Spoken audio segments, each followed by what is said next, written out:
Well, good evening, good evening, good evening.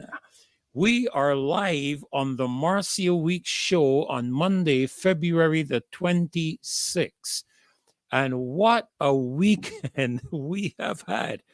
What a whirlwind of events and experiences we have had over the weekend. And I tell you, what a great time we had last night with the Honorable Ralph Thorne and Ralph Thorne MP. I think they said KC or something like that. Now I have to clarify that with my colleagues. But what a tremendous time! And the leader of the opposition, political leader of the Democratic Labour Party, and we had a tremendous time with him last night. And we're going to be hearing some stuff about that tonight. But I want to welcome you to this Monday evening show, the Marcia Weeks show, February the 26th. It's a pleasure to have all of you joining us and an honor for me to be a part of this esteemed body of the loyal opposition. So good to have all of you join us. Nat Grant and Zaire Campbell. Now, I'm not sure I can do all of this as wonderful as Marcia does it, so I'm going to just throw some things in there, okay? Loyal Daughter 66. Yes, a joy to have you back with us. Gilbez, good evening to you too. And Ernin, let me make sure I get this right. Erwin Nurse, good night from Brooklyn, New York. Welcome again, Erwin. God bless you. Denzel Grazette, good evening, Loyal Daughter 66. Well said, be the change you want to see. Denzel, good evening. A pleasure to have you on with us again this evening. Sandra Franklin and Monica Ince and Total. I'm going to show this one. Total niceness. Good night to you too. Total niceness. And Doriel Clark, I believe that is. Good night to you as well. A pleasure to have you back with us tonight. We're at 217 already here on the StreamYard and 210 I'm seeing on YouTube. Sir Alfred Benjamin. My goodness, Sir Alfred, you're such a faithful and loyal individual from Brooklyn, New York City. Uh, a joy to have you. You have to excuse me, but that's my wife for reaching out to me to let me know that she's going to be on the show tonight too. So she would come before all of you. I'm very sorry. But I'm sure you will understand and you will appreciate. Okay, so it's good to have going to be good to have her on. I guess she'll let me know when she's on. You won't see her, I can tell you that. uh, Everton Hunt, a real joy to have you joining us again. Um, I don't know. I don't know that Mom is in love with a whole lot of us. Although, Jesus did say that we're supposed to love our enemies. So if she sees us as her enemies, then her love for us should be even greater. And I'm just going to leave that right there. Has let me get this right. I saw Has there just now. Good evening to you, Jillian Aline, Beverly Prescott, Marlene Seeley. Good evening to you, Kaylee B. Good evening to you as well. Good night to Alvin Simpson. Hug Hunter. Good evening to you too. Good evening to Easy D. Easy D, another faithful individual joining us this evening. Easy D, a joy to be back with you too and to have you with us. Bev Griffith and Winston Whitaker. Really a joy to have all of you. Now, once we start calling names, then some people don't hear their names and they get upset. So please don't get upset with me because the names are coming on and flowing faster than I can read them. Yo, my goodness. Jenny Motley.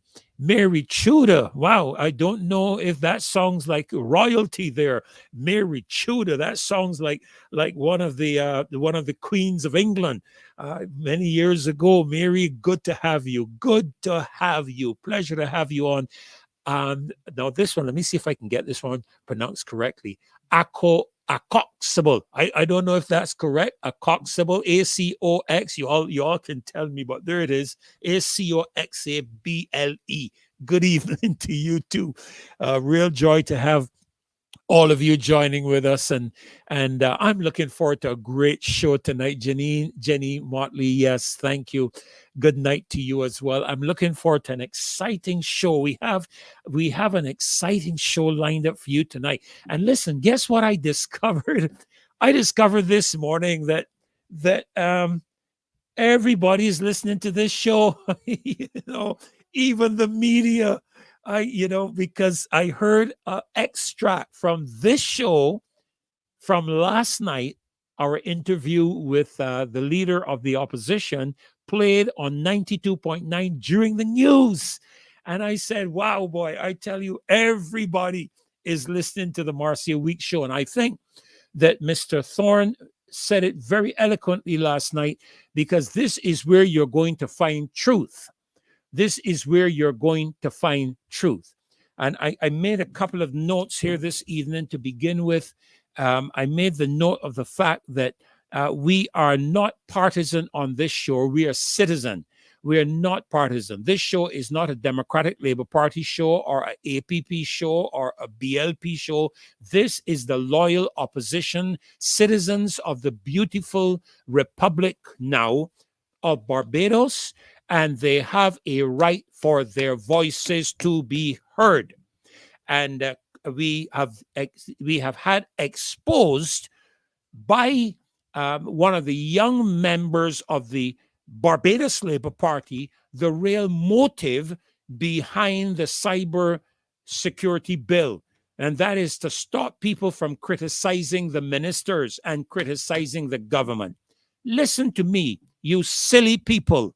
If you cannot take criticism, you are more likely than not going to be doomed to do something wrong.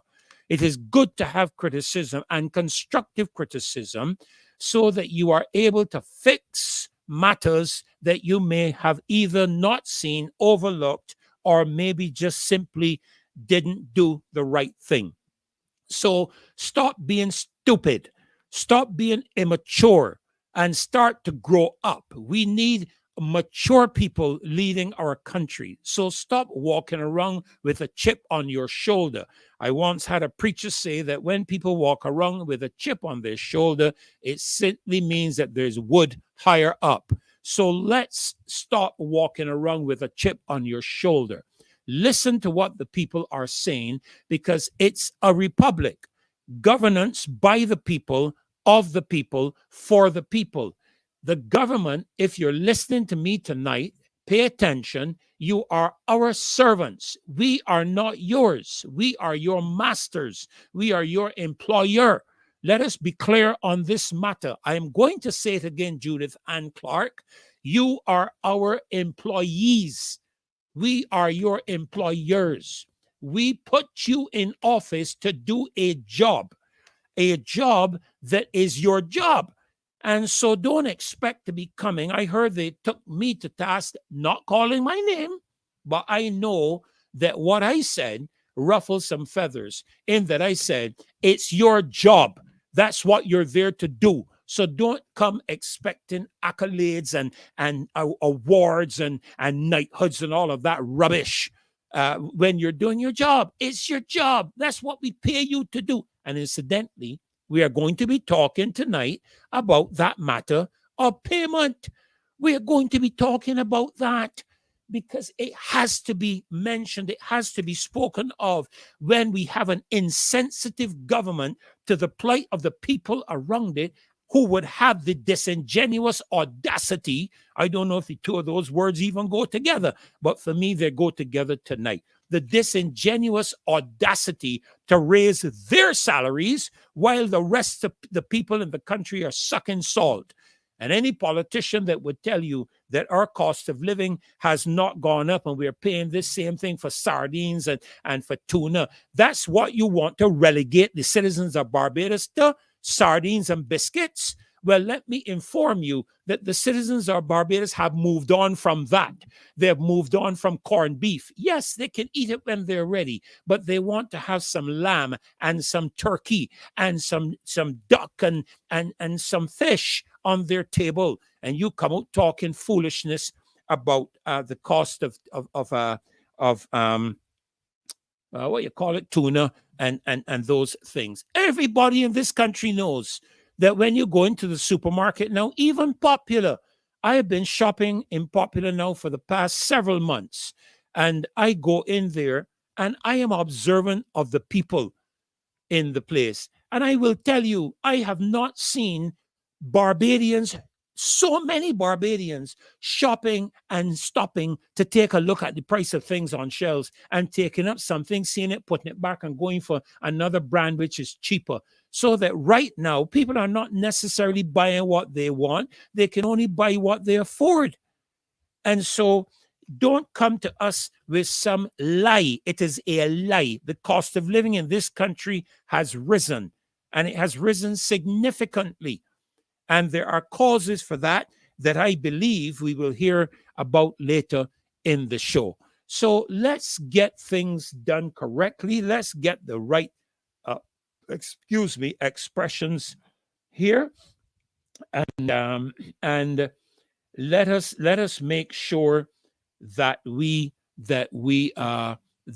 hear the right things. And by the way, we had the leader of the opposition on last night, and I don't know if VOB is recording this tonight too, or any of the CBC or any of them, but I trust you all record every one of Marcia Weeks' shows and air them too. So that's good. But let me just make the point that you have heard me extend an invitation to the government to come on this show, to ministers to come on this show. Put your feet to the fire, come on the show like a bold man and a bold woman. And just like the leader of the opposition did last night, let us know when you want to come on, and we will let the people know, and they will send us their questions. We will not give you the questions ahead of schedule. You can forget that idea. We are going to field the questions from the people, from the citizens of the country, and we will let you know. But the invitation is open. And don't criticize Mr. Thorne or Marcia Weeks' show, myself and Caswell and Kimar and Maxine and Rose and Marcia. Hope I didn't miss anybody. If I missed anybody, forgive me. But I think I just called everybody. Don't criticize us and try to communicate the idea that we are partisan. The invitation is open to you. We have extended that invitation to you. If you had, I am going to be polite. I'm going to be reverent. I am the reverend. So there are certain things that would not be appropriate for me to say, and I will not be led into saying them. But if you had the intestinal fortitude, you would come on the show and face the people, not in an environment that you set up, but an environment that the people have established so you can hear. So tonight, we're going to have an exciting show tonight. In just a couple of minutes, we're going to have Mr. Sean Tudor on to have to share with us concerning AgriFest and food security for a few minutes. And then we're going to take some time to review last night's show with myself and the General. And then later on in the show tonight, Maxine McLean will be joining us to review the estimates. And Mr. Anderson Cherry, I heard that there was a fairly hot session today on brass tacks, but Mr. Anderson Cherry will be coming on tonight to tell it all, I understand, on this show. And of course, we are going to have Kimar join us and the lady herself, Marcia Weeks. And just let me say, Marcia is very modest. And Marcia likes to kind of remain in the background. This is the Loyal Opposition's show. This is your show that Marcia Weeks hosts, okay? And she likes all of us to understand we are all involved in this matter. So let's kick off the show this evening. Let me bring our first guest in right away. Yes. Good evening, Sean. Good to see you. You're looking good. You're looking handsome with Okay. your bearded figure. You know, your lovely bearded facial design there. You know, and um, and I'm hearing you quite good. So you're pretty good. You're pretty good Okay. tonight in terms of the sound and the image. All right. So you're looking good. I'm sure Okay, fine. everybody likes your shirt that dazzles us, but we we know that you're going to share some interesting things and important things with us tonight. So let me, without any further ado, give you the time. You have a few minutes with us tonight. I understand I don't know if it's a report you're going to give or but that is in your hands to give us an update on agrifest and food security. So let me open up the gates, as they would say in the turf club, and the gates are open, and let you take off. Okay. Well, good night, Brother Vernon. Thank you so much. And to Marcia for having me on the show. I think I've only had one previous occasion on the Marcia Week show, maybe more than a year ago, but welcome. And I did enjoy the last few programs I watched last night. It was great. It's fabulous. Well, And well, sorry to interrupt you. Sorry to interrupt you, Sean, but somebody just reminded me that we did not start with the national anthem. And okay. so before I lose my head, okay, because this loyal opposition don't make fun. Okay, so before I lose my head, let me find the national anthem and let us play it. All right, is that okay with you? Yes, if you will allow me to remain Let's seated, let's but let's do I that. Let's do that.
Amen, amen, amen. Oh, great. Wow, what a I love our anthem. It just keeps chopping along. I love it, absolutely love it. So, Sean, now that we have established all that wonderful protocol, let me release you.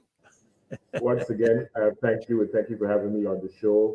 Yes, so AgriFest, I toured AgriFest on Saturday. I always look forward to AgriFest, first of all, I just want to say congratulations to the BAS and thank you to Mr. James Paul and the people at the BAS who put on this show, which is one of the largest like public events in Barbados annually, and it's quite good that AgriFest just keeps going on, and AgriFest is really and truly a success. But there's more that can be done. But we're grateful that there's an opportunity for the school children to come and for people to showcase what they have. And the event is growing. We just wish that agriculture was growing the way how AgroFest was going and was as successful as AgroFest.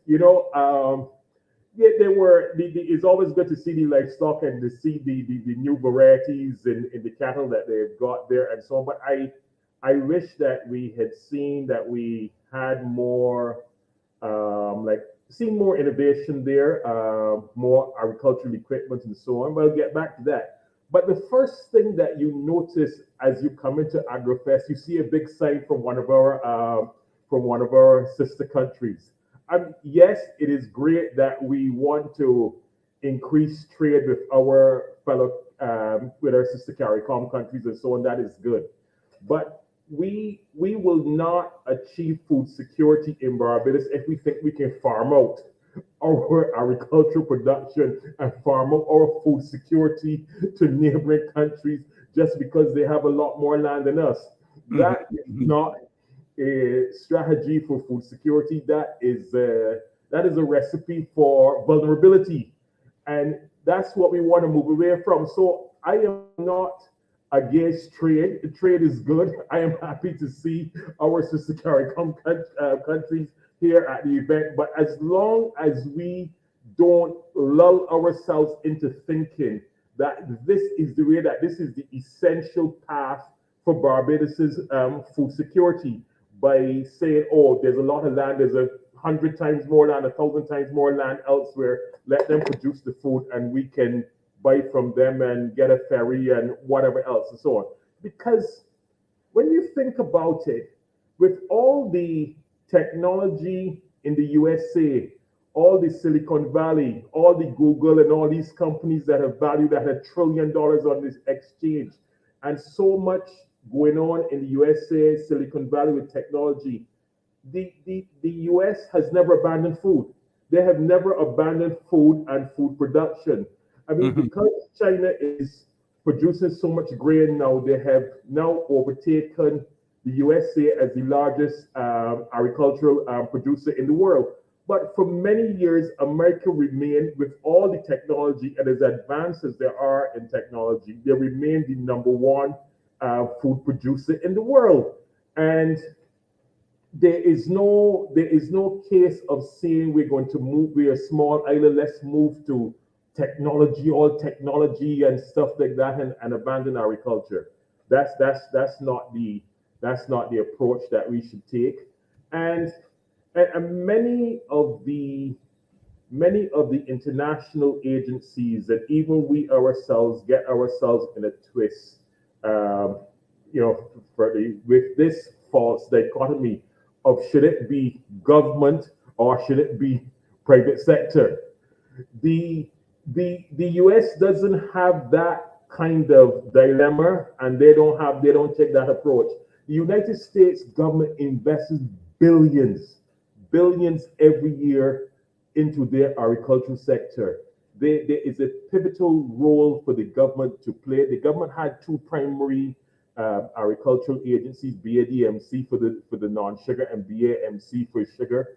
And there is a role for the government. The United States government continues to play a significant supporting role, providing funding for research, development, all these things, negotiating on behalf of the farmers to make sure that they have guaranteed prices so that the farmers can then go to the banks and says, okay, I'm going to produce ever much thousand acres of wheat, and this is the price I'm going to get for it. So therefore, they can borrow and so on. And so there's a huge role for the government there in our country. It's not a dichotomy, and especially here in Barbados, I continue to believe that agriculture and food security will be strong in Barbados, as to the extent that we have a strong corporation at Ferry Valley that plays a significant role in the coordination.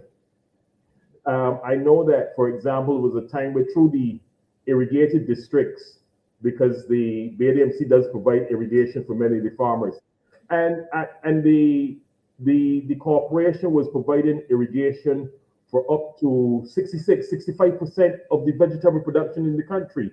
So, and they had extension officers in these areas. So that agency is able to see what the production is going on across 65% of the total production. That agency has the singular capability of monitoring and being able to coordinate production and so on. So I think it's a huge, it's a false dichotomy saying, is it government, should it be government led or should it be private sector led? Both are needed. There's a significant role for both. Absolutely. Yes. The Ministry of Agriculture does do very good research. There is just so much research up there at the Ministry of Agriculture, very good research that has been done over the years. But a lot of it it gets to the library. And no further, no further than the library. Okay. Well, Sean, one of the things that government, over the years, I know you were also politically involved in the last election and so on. One of the things that I've always observed with government, from my perspective, is that government needs to be a facilitator and not necessarily a driver, a cooperator with the private sector and with private individuals, that people can actually come into their own, so to speak, in their particular area of expertise, whether it's farming or technology or whatever it is. Government facilitates. But what we've seen down through the years is really government leading and government controlling the whole aspect, not just in agriculture, but in several other areas.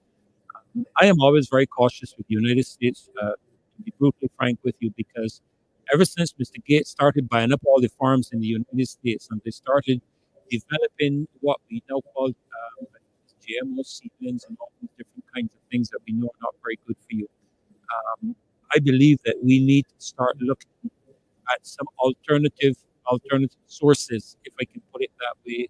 Very much so, very much so. And I was quite heartened to see that Dr. Leroy McLean had done, when I had done a lot of work with the river tamarind leaves and so on, and seeking to create an alternative base and an alternative source for feed for livestock feed here in Barbados. Yes. And being able to produce some pellets and sort of was on display there. That was quite good. That was quite heartening to see, because we had talked about this before, and so some work has been done there, and they've got the full documentation, formulas, and everything there. It's a matter now of farmers taking up that technology, that research that has been done, and going ahead with that. So the Ministry of Agriculture really does do good research in the country. Great. Mm-hmm. But we are a risk-averse society, and I still think that beyond the Ministry of Agriculture, there's still a lot of scope for the corporation at Ferry Valley to do coordinating work, so that we don't get this glut, and then then you have nothing, and so on and so on. So there's a need for some coordinating work there. But in additionally, if we are, and the leader of the opposition did allude to this last night, if we're going to be serious about agriculture and food security, it has to be more than just this big event, this one-off event every year. Yes. The event is successful, AgriFest is successful, but we need to go beyond that. AgriFest. It has to be comprehensive, and it has to be continuous.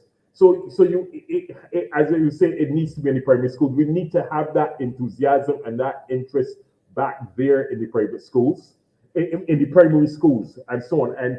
And when we consign agriculture just to one or two schools that are not even really that funded or are not schools of choice for the average Barbadian, where we consign agriculture just to a few schools like that. I mean, it ought to be no wonder or no surprise that we don't see our young people choosing careers in agriculture. In So it agriculture. has to be a broader base, a more comprehensive approach.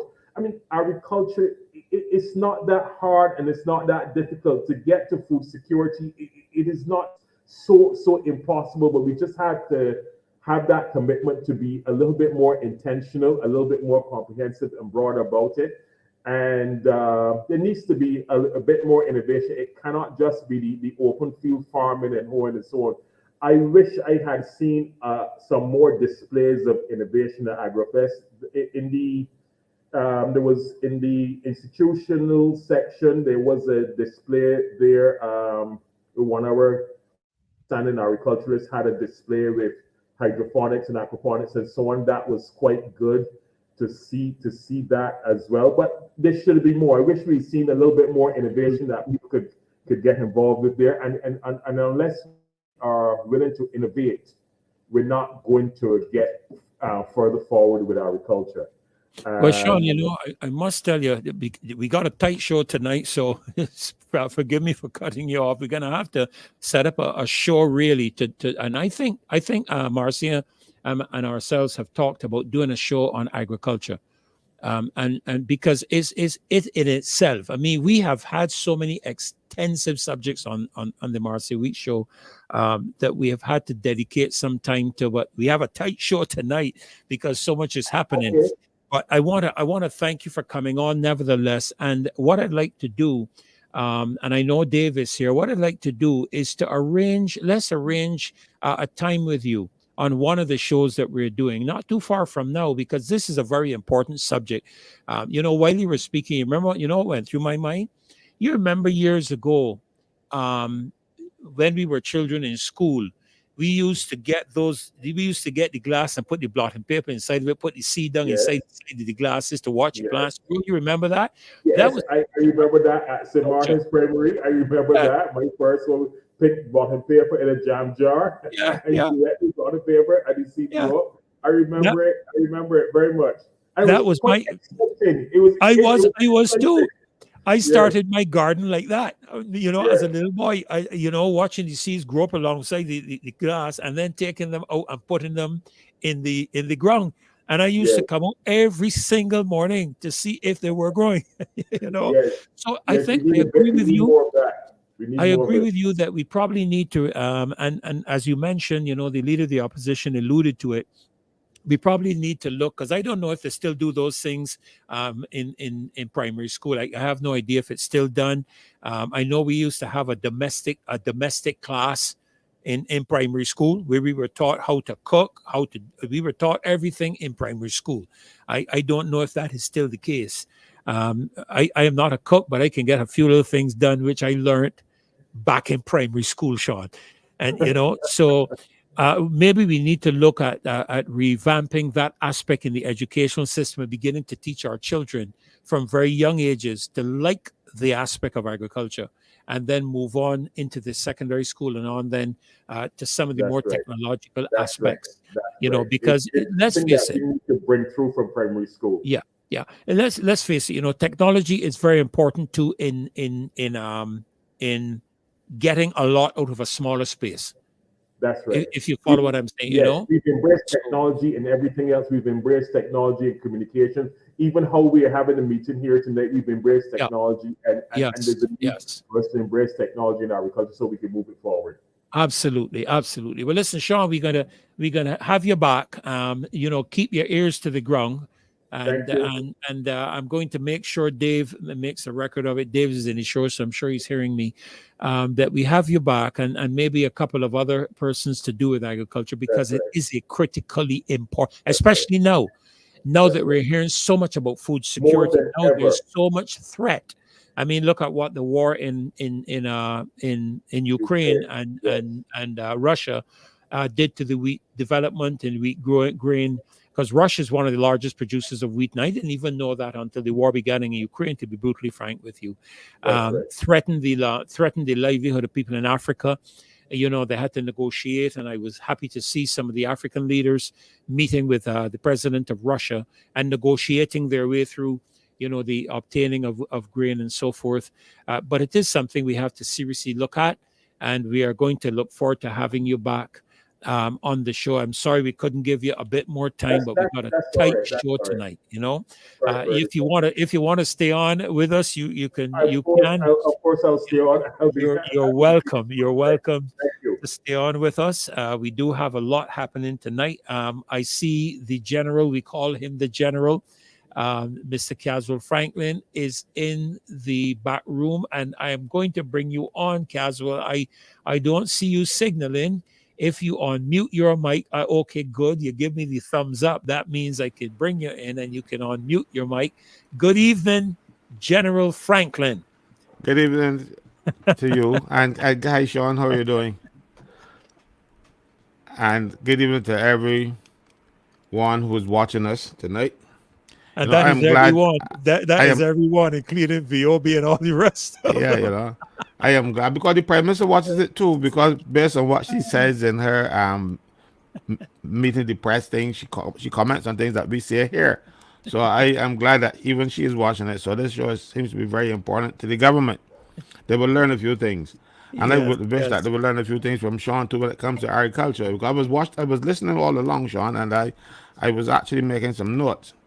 And I was saying, but wait, Freddie, don't let me, because I want to talk with Sean, So I'm glad that you stayed on, because it's just some of the same things that you're complaining about, but some of my views are more extreme than yours, because you were welcoming the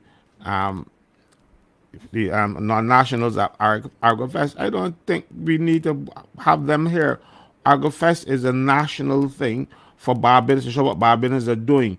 We are not showing them what we want to import, and I don't feel we should be out there showcasing agricultural products from overseas. Agriculture should be a national, a local, trying to get people to produce things locally, not trying to get people to bring things from overseas. Like the government, the government decided they're going to go to Suriname and send our black belly sheep to Guyana and all kind of nonsense, and I prefer to eat local. As a matter of fact, I go to the market, I buy carrots that are locally grown instead of those long uniform carrots that you see in the little bags. I go and pay a bit more for the carrots that are grown here, because at least I have some confidence that they're not going to be genetically modified. Two, that they weren't processed with all these fancy chemicals that we don't have here, because people out there use chemicals to make these things last longer and look pretty. Make them last longer. And you eating that, and when you eat it, I don't make you last longer. That's the problem. Don't make you look pretty either. That's the thing. So I prefer to get my stuff here where we can have people from the Ministry of Agriculture to go every so often and check to see what chemicals you're using and if you are actually producing it properly, because I don't know how they're producing them in Suriname. I don't know how they're producing them in Guyana. I don't know how they're producing them in those large farms in the United States. They got farms in the United States that are bigger than Barbados. That's and right. These fellas and they plant the seeds and they rip them by combines, but not one single insect is in those fields. Why? Because the insects, the food that they produce are genetically modified so that the insects are repelled. I look at me. When I buy a cabbage, I like to go to the market. I see my cabbage, and I see one that got the ones that the worms start to eat. I take off those few leaves and I eat the rest of the cabbage, because I know now they don't have pesticides in them, because the pesticides will kill the worms. So I am not getting that poison in me. So I prefer to have one that if it had pesticides in it, even a small amount of pesticide, the worms would die. Mind you, those pesticides stay in my system. They might accumulate. They might not be enough to kill me at one go, But they will kill a Yeah. little But worm and they will kill a little butterfly or they build whatever up else in it your is. body system. They But they build get up in built your up inside of me. So I prefer to have local food. I prefer to go. But mind you, when I was a bit stronger and stuff, I used to go and dig my own yams. Now I got to buy yams at $8 and thing a pound. Which bothers me. You know, and but they can understand why the hawkers are selling them at $8 a pound because the plantations are selling them to you at five. So at $5 a pound, you don't. Some plantations don't even let you dig now. They dig them and sell them to the hawkers at $5. Now you can't expect a hawker to buy them at $5 sell them for four. So I understand the position they're in, but we should have enough land. We got enough land. I grew up around Vaucluse. My parents had rented land from Vaucluse and they worked at Vaucluse. And my father produced all kinds of food, and I used to get my food fresh. But the manure we used to get in the ground used to come from the cow, because he kept cows on the same plot of land too, so you don't have to go too far for the manure. And that is the better, rather than that better fertilizer than we get in these chemicals that they bring out here. God knows what they're doing to our system. Yeah, Look, absolutely. if you see what's happening, I remember, and people can laugh and make fun of when I say this. I remember when we were little boys, the little girls that had the breast, and now at 10 they got too much. You know why? They're eating all this nonsense that doing this thing to them. A But 10-year-old you think and it is destroying us. And rather than government now try to seek to get us to eat properly and to eat healthy foods, they want to export. They want to put our health in somebody else's hand.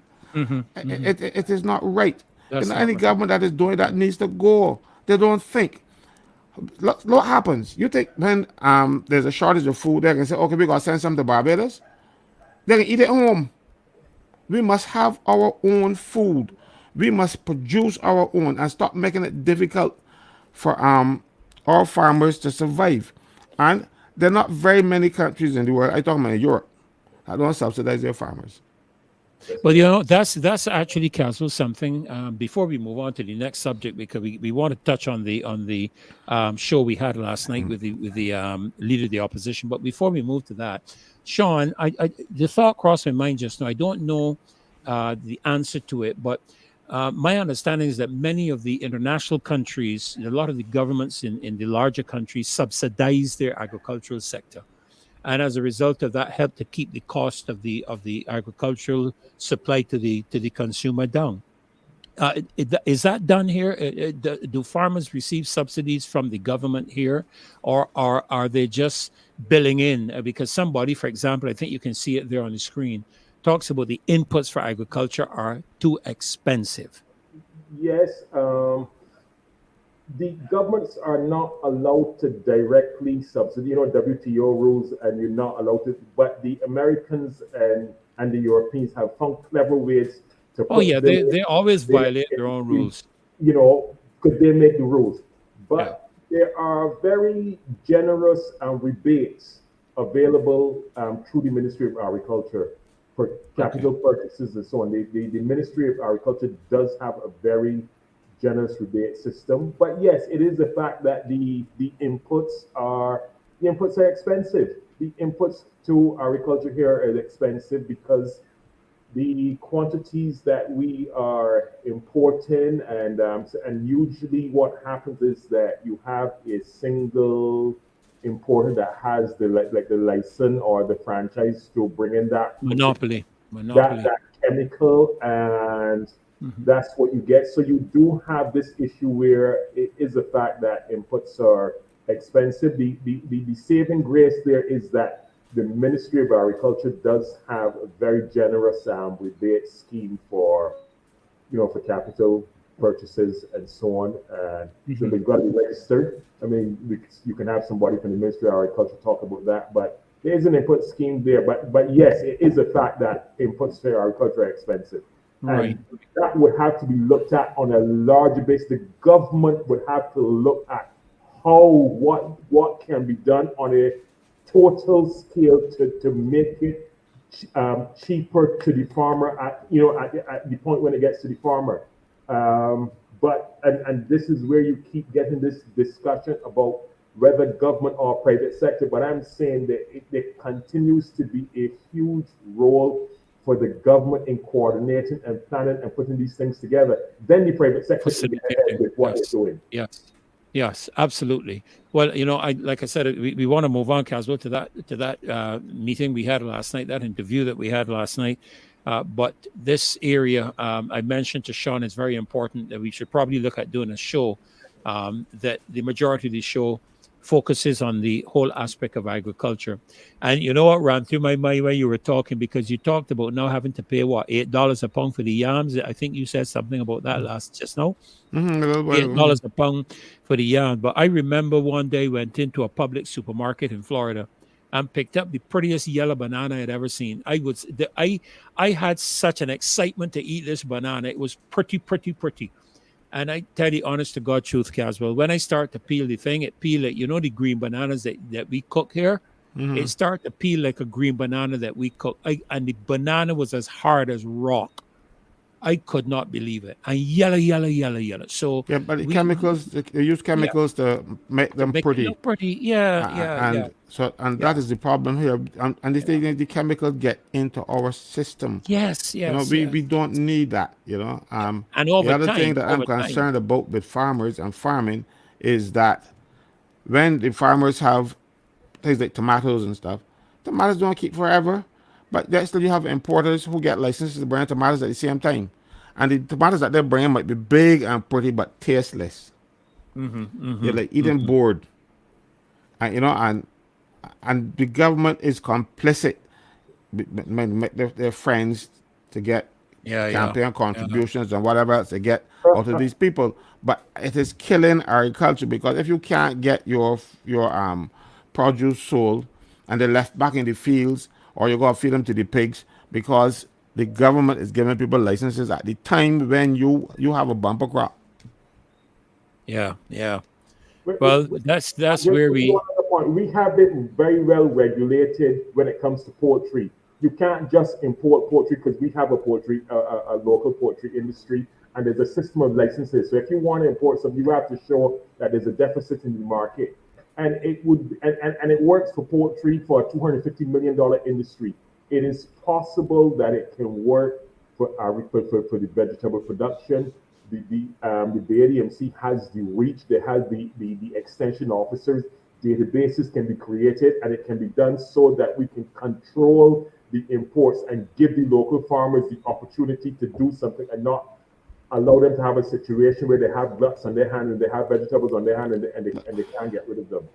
I worked at price control. We used to issue import licenses and stuff, right? It was controlled back in the 80s. It can be controlled now. It is not being controlled because some of these people who do the importing give handsome donations to the Barbados Labour Party and stuff to help with their campaigns. Say, so you think I can give you a bunch of money to run your campaign, and then I want a license, I don't get it? That's what this is all about. Yeah. Well, again, Sean, we really going to have to look at dedicating a larger portion of a show to the whole subject. And I hope soon, I know Marcy and Dave are listening to this, but I would like to suggest to them and to us here, Caswell, and the rest of our panelists, that this is something that we should look at in the not too distant future. And have persons such as yourself. And as I said, we have opened the invitation to this platform for the government to come. The leader of the opposition was on last night, government to come, and maybe persons from the Ministry of Agriculture as well can come on, and we can talk about the agricultural sector. But Caswell, last night, did you hear the news this morning? You heard 92.9 this morning? No, I didn't listen to the news this morning. Unfortunately, I started working from early. Listen, so I missed all the news. They had a exact extract of a comment that Ralph made on the Marcia Week show, and they actually referenced the Marcia Week show in the news this morning. And I said, boy, Barbados really listening to this Marcia Week show. At least they know that we can laugh, but we always tell the truth. We tell the truth on this show. So listen, what did you think of Mr. Thorne's engagement with the people last night? What are your thoughts? Look, my first thought, when I watching him perform, I say, look, prime ministerial material there, yeah. That is one of the first things that come to my head. I said, this is prime ministerial material. And what everybody wouldn't know, and I called Ralph. I WhatsApped him and I asked him if he would come on the show, and he readily agreed. The same time, I set a date and the time. We set a date and the time. We discussed it, Mars and myself and some others, and we decided we are not going to let him know what the questions are. So those questions that Ralph fielded last night, he heard them for the first time. First Don't let the time. boy fool you. He heard them for the first time. These were not like the Paris Speaks that we have, where people see you at the door and ask you what questions you're going to ask, and then give you a time to ask it and all kind of nonsense.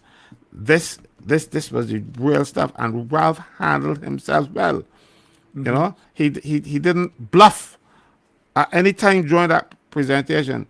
There was no bluffing, and you can see that he thought his answers through. And I said the questions were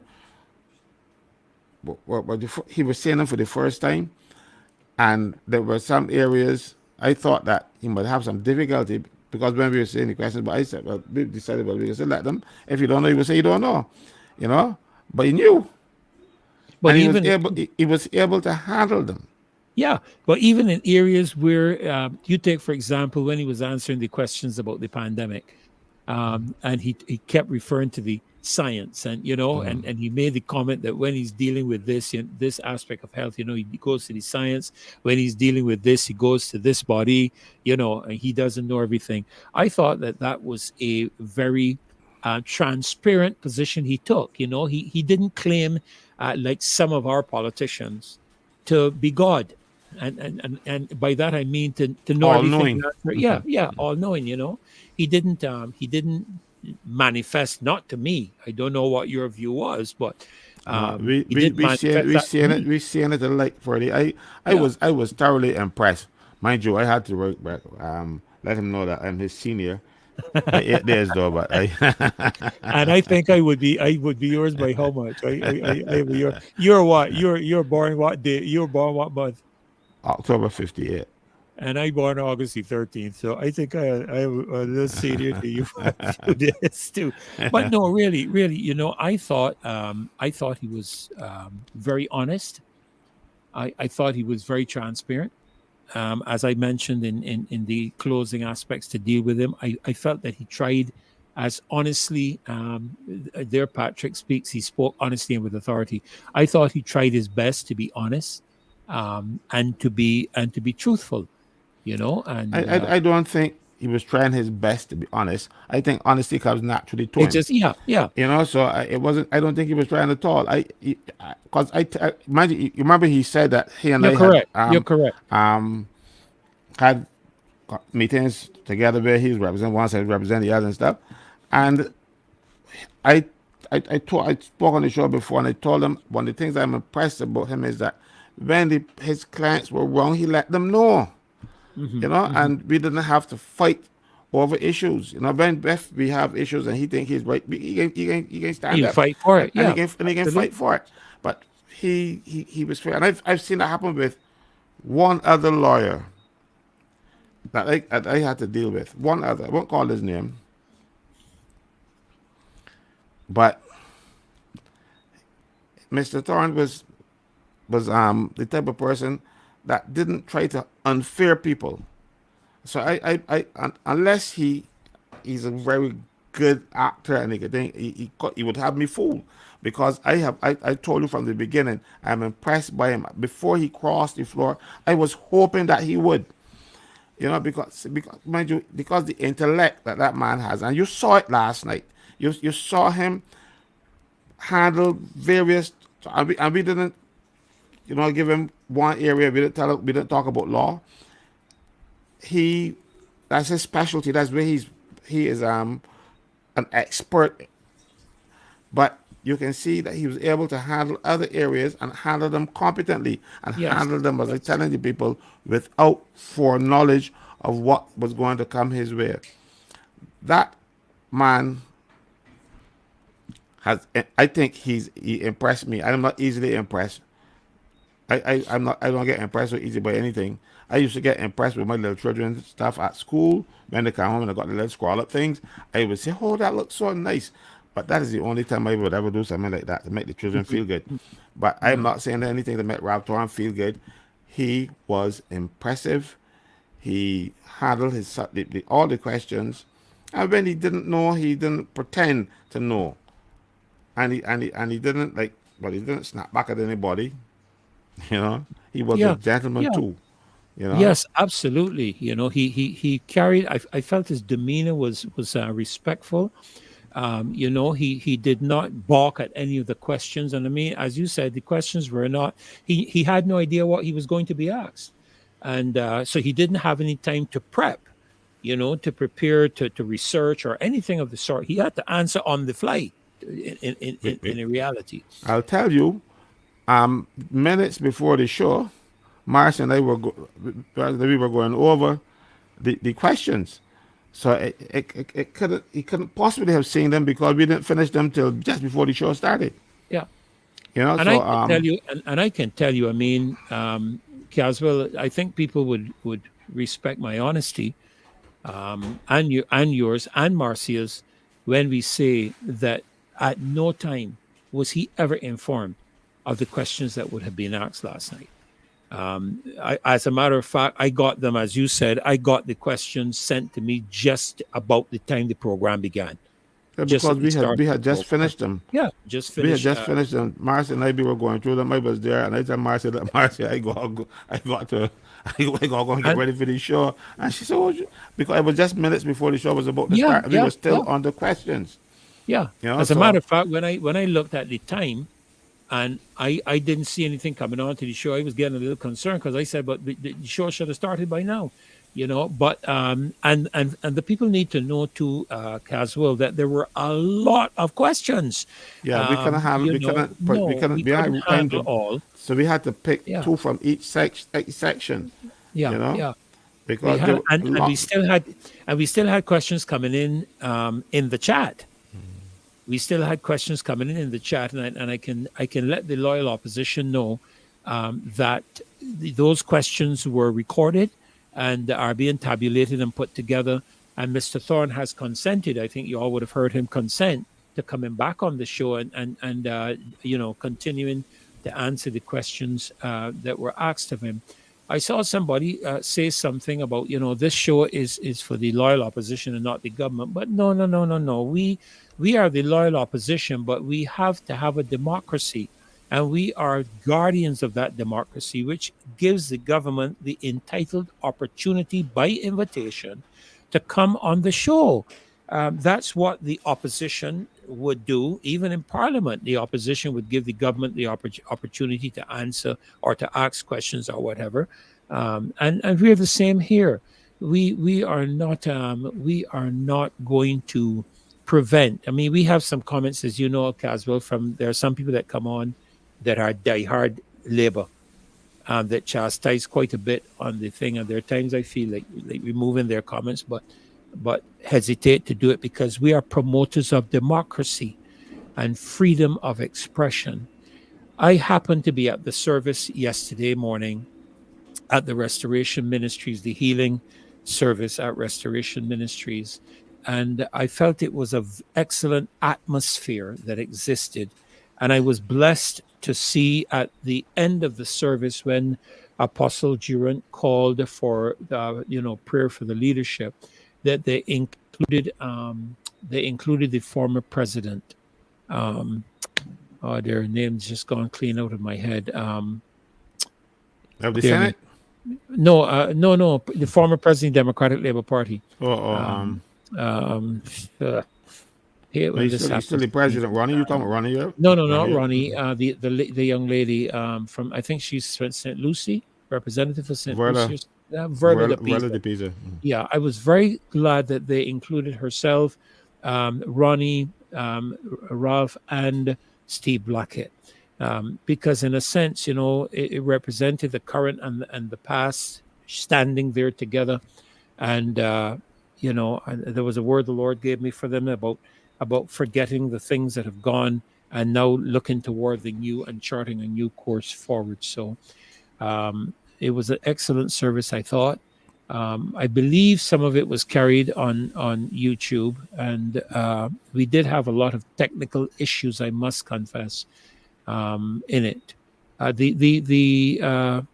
The senator, what's his name? Ralph? Is he Ralph?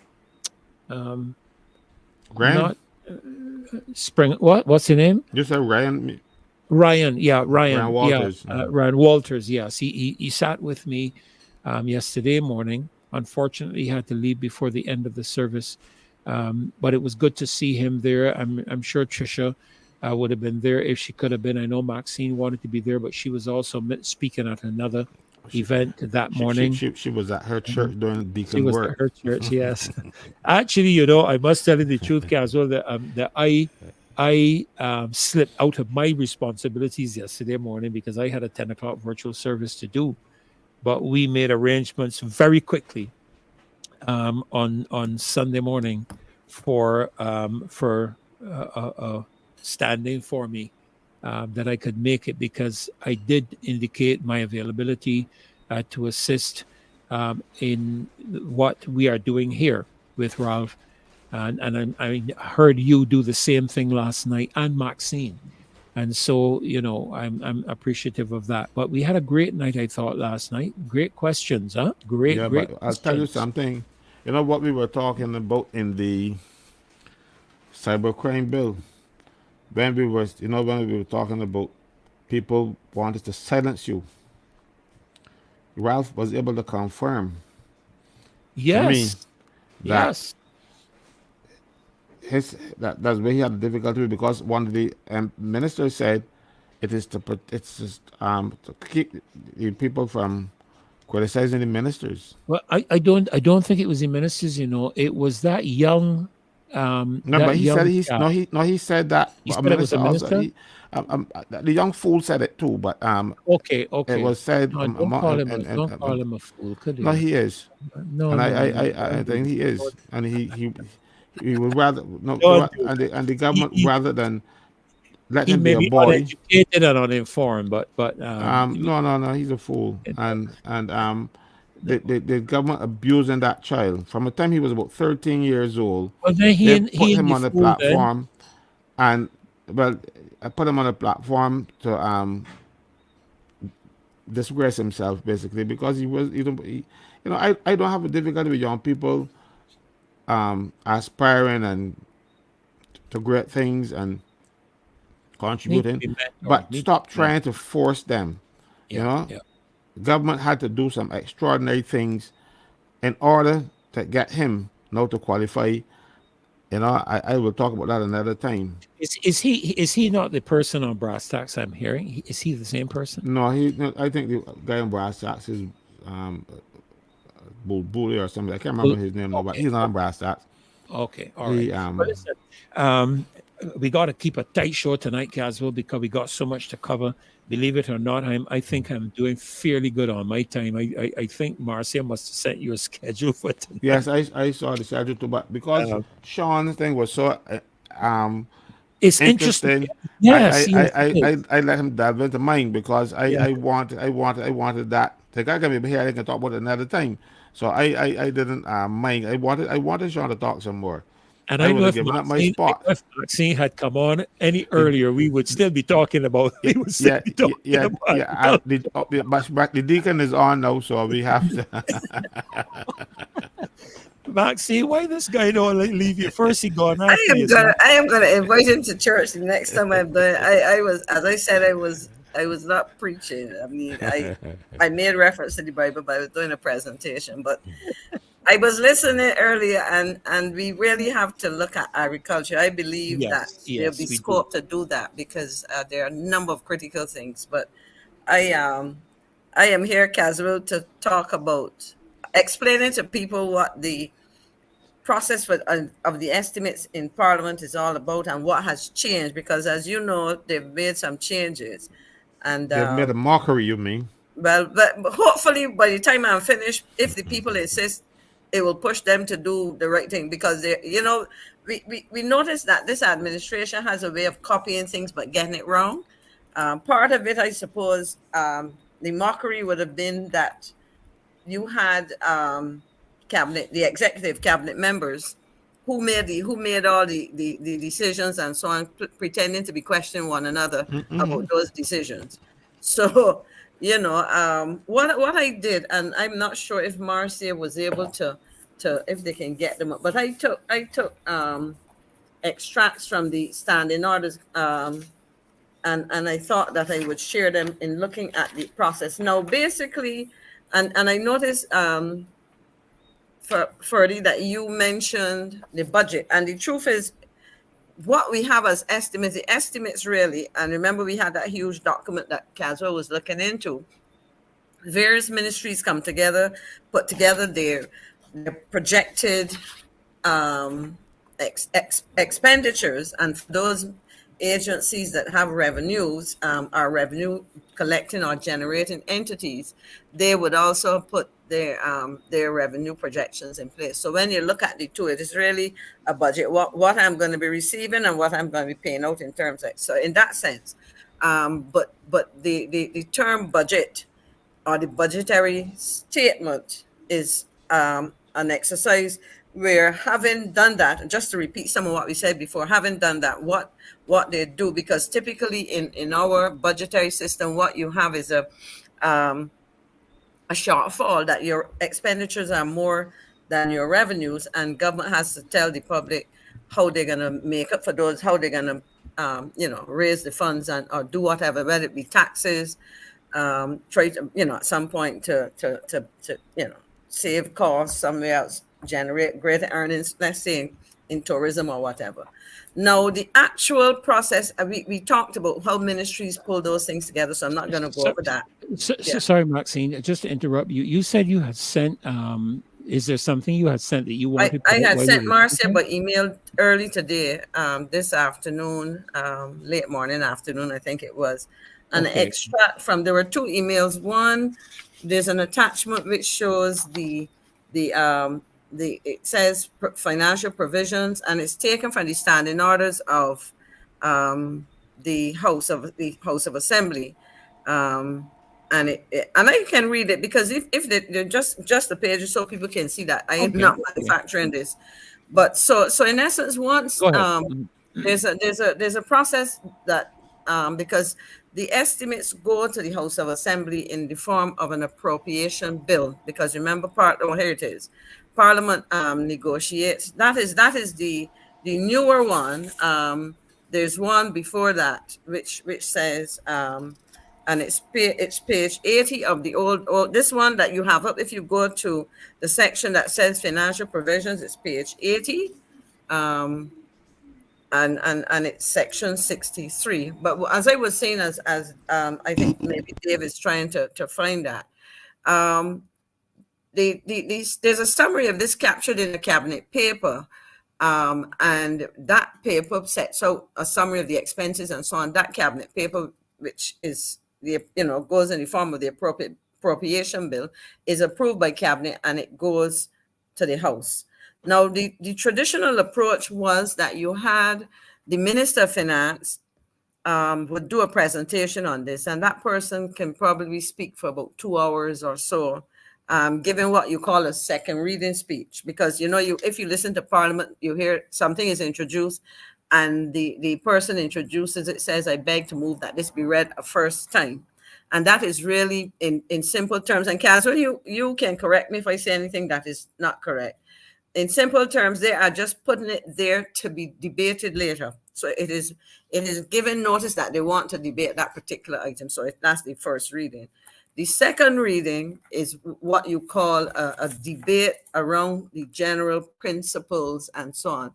So, for example, if it was a piece of legislation to raise taxes, let's say, the minister introducing that as a second reading would talk about the importance of taxation, the rationale, the situation of the economy, what gave rise to the need to introduce a new tax and so on. That would be constitute the second reading.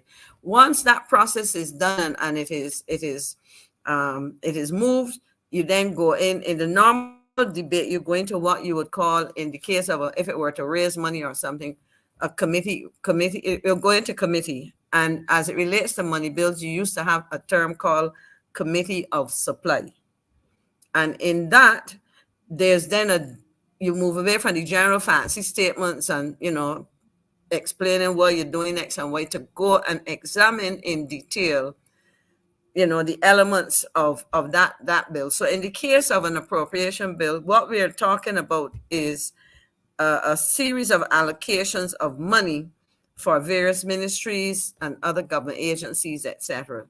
And so in what would have been that so-called committee of supply, and I actually went to get a definition of it, a committee to which a bill is committed, and it goes beyond. It does not discuss the principles, as I said, of the bill, but only details. So it goes into the details. So if there's an allocation, let's say, on the head 53, whatever that would be, and let's assume that head 53 was the Ministry of Foreign Affairs, you would have an allocation of X millions of dollars, and then that would be broken down into different categories.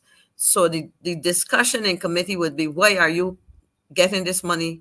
And so on, and explaining why, and etc. So if we look at what happened before, as I said, you had the as it says here, the Committee of Supply Public Money, and if you look, the minister on this, on 2A of this, on this side here, it says the minister responsible for finance shall, before the end of each financial year, cause to be prepared annual estimates of revenue and expenditure for public services during the succeeding financial year, which shall be laid before the House of Assembly. Just to remind you, we said this before, by the end of March, those things have to have been laid and approved by Parliament before government can spend any money, okay?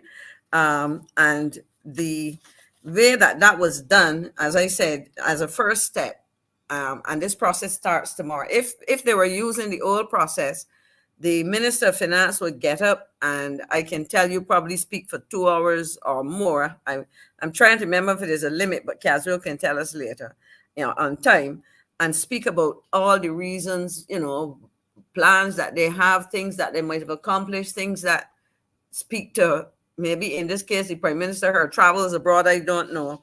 And that would go on, and after she is completed, then the leader of the opposition would then be responding if in this case, if he chose to use similar time, I think he would be allowed the same kind of time. And so what happens, you would have then after that a series of what we call second reading speeches. So MP A would get up and he or she would speak. But of course, oftentimes, my recollection is you would hear them trying to impress their constituents that they remember the composition of the constituency. So they will talk about the people in Black Rock and Eagle Hall and wherever, Wavell Avenue, whatever. So in essence, almost, and I don't want to diminish the thing, but almost some of them shouting out their constituents. But the critical problem there is oftentimes, because you're talking now about all the members of Parliament, you would get a lot of talk, but oftentimes a lot of it is more or less trying to communicate with their constituents and focusing less, perhaps, especially on the important things that you're looking at in the budget. So at the end of the day, because there's a time limit, I think what happened, it is about it works out to be about two and a half Tuesday, maybe 3.5 days to four and a half days. I'm trying to remember exactly from the top of my head. So Caswell, you can note that question. How long traditionally did the estimates go for? But one of the things you would notice is that in between, on Thursdays, cabinet meets, and almost invariably cabinet would meet, and so Thursday would not be a whole full day of debating. They would end up going half day and so on. And by the time they got around to get involved in what you call the committee of supply, where you actually get into examining the important elements of the estimates, the dollars and cents, the rationale for allocating to different departments and different programs, etc. Typically, if you dealt with two heads or two ministries, you did a lot. Often, because then, as I said, the guillotine has to come down, the debate has to stop at a certain amount of time, and that process meant that we heard a lot, but we did not hear enough. We heard a lot of general talk, but we did not hear enough of the specifics. Now, let me quickly say what has changed in terms, and this is where the other amendment can be put up, the one that says standing orders of the Honorable, the House, the large print. Now, recently, I think it would have been 2019, there were amendments made, and in given time constraints and so on, I would read from this. And the standing orders of the Honorable the House of Assembly. The proposals cited herein to attend the standing orders to provide for the integration of debates on the ways and means bracket, meaning budget, and supply estimates, as well as separate presentations, as is now the case, and a more detailed examination of those processes in committee of the whole, committee of the whole envision. One, so there was some, let me simplify that, because the language of Parliament sometimes can be very casual. How would you describe it? Kind of archaic. Intimidating. It can be intimidating. I find it archaic. Basically, what they're saying is that intimidating is more like it, because people try to shy away from it because they don't speak real English. They speak some archaic something. So basically, they're saying that the proposals are to amend the standing orders to bring together two debates, because the budget, as we call it, where we had traditionally the Minister of Finance with his black box. Or whatever. Remember, we talked about Tom Adams having his confiscated by a gentleman. So that's the ways and means. In other words, since we have this is an explanation of where you're going to find the money from to meet those expenses. Let me put it that way. And typically, what happens is that you identify upfront in the estimates certain revenues, but it is typically the shortfall and the supply. That's why they talk about the committee of supply is the estimates, the information that is covered in there. And they're bringing so there's a suggestion that instead of having two separate debates as we have had in the past, there's a possibility of bringing them together. And so this would happen by one replacing the committee of supply with a standing finance committee. Now, a committee of supply is basically, as I said, the House going into a committee of the whole. Committee of supply. So in other words, you move from the general debate, the speaker will remove himself from the chair and a committee of chairman of committees. That person will take over, and this is where you get into that debate. Now, what they're saying is you're now creating a standing finance committee. It goes on to say the committee of the estimates and appropriation bill on the introduction to the House prior to the second reading of the appropriation bill. So in other words, they have reversed the process.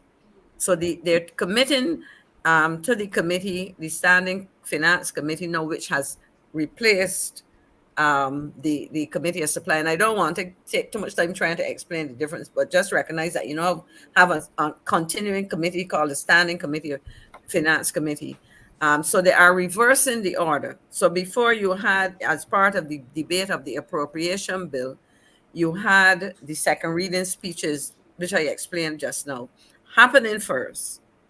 And then after those were completed, at some point, the House would resolve itself into the committee and debate the details and examine those details, etc. So that's one change. The order has changed. The second change, well, the third, because you've changed the name. The third change is the becoming before the committee, and it says the appearance before that committee of permanent secretaries, accounting officers, and other technical officers, and the questioning of those persons, as well as ministers and parliamentary secretaries by the committee. Now, I would prefer them to say the questioning of ministers and parliamentary secretaries and permanent secretaries, etc. Because at the end of the day, and I think this is one of the areas that certainly when I looked at it and I watched how it operated, I was very concerned about having public officers in the well of parliament. Now the thing about it is, and then let me finish and then I'll go back to elaborate it on that. Then it says the fourth change is that because of this format, you're expecting to have a more detailed examination of the heads and programs that hitherto obtained before the creation of this new procedural architecture. So they're saying that because you have changed the process around, one, and you're discussing the heads first, you're going into details about what is in there, and two, because you're bringing these technical persons in, that you should get more detail. But the reality is that even outside of this, ministers and parliamentary secretaries should be properly briefed. And that is that. And even in this system, the expectation is that ministers and, members of cabinet and parliamentary secretaries and so on should be properly briefed. Traditionally, in Parliament, you would see some of those officers present. So you would have a situation where you have, your permanent secretary and so on present. What they would do would have been to feed information in terms of any questions that they had. And I would just quickly say to Mr. Tully, is correct. The estimates used to be 2 weeks.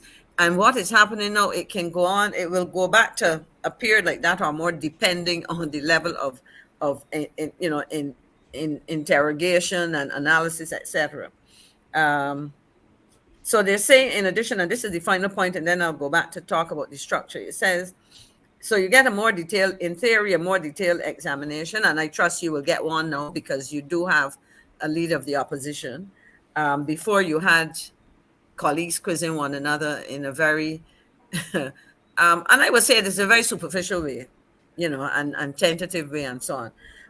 And then finally it says it allows ministers appointed from the other place to attend and participate. The other place, interestingly enough, in these things, you don't refer to the Senate. When you're in fact, in the Senate, when I was in the Senate, you were not supposed to be discussing what transpired in the House. Because, I presume the suggestion is that you're not influenced by what happened there. You look at the legislation on its own merit. But reality is you listen and because that is how it is. But you have the importance of number 5 is that ministers are also appointed from the Senate.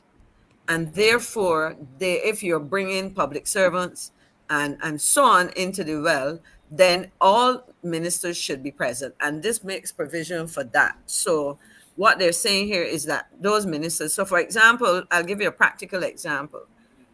In the Ministry of Health, there is Minister Walcott, and then you have Minister, what's his name? Ishmael. Davidson Ishmael. Is he a minister in, or he's a minister, parliamentary minister? I know he's in there because we have this peculiar situation that didn't exist before. At least I don't remember having these. You have a situation where you have ministers of health, and then you had a minister in the Ministry of Health, rather than saying a parliamentary secretary or minister of state. But anyhow, that nomenclature being used.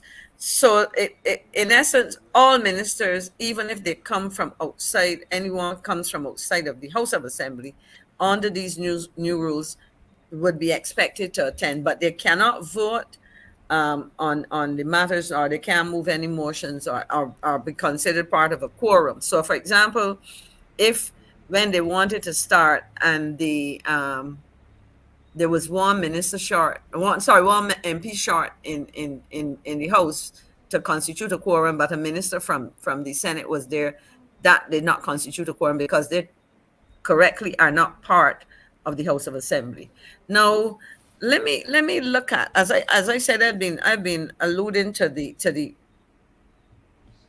inability of this to work the way I anticipated or people expect it to work, or it works in a place like Trinidad in the absence of an opposition, because the executive, that is the members of cabinet, who were for the most part almost all MPs, would have been talking to themselves about things that they had decided.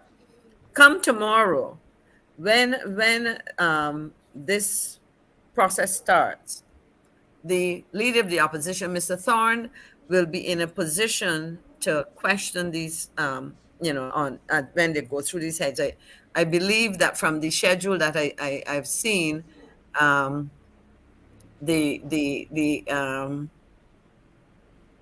what you call it, elder affairs is the people empowerment and elder affairs. It's going first tomorrow. That's going to go first tomorrow.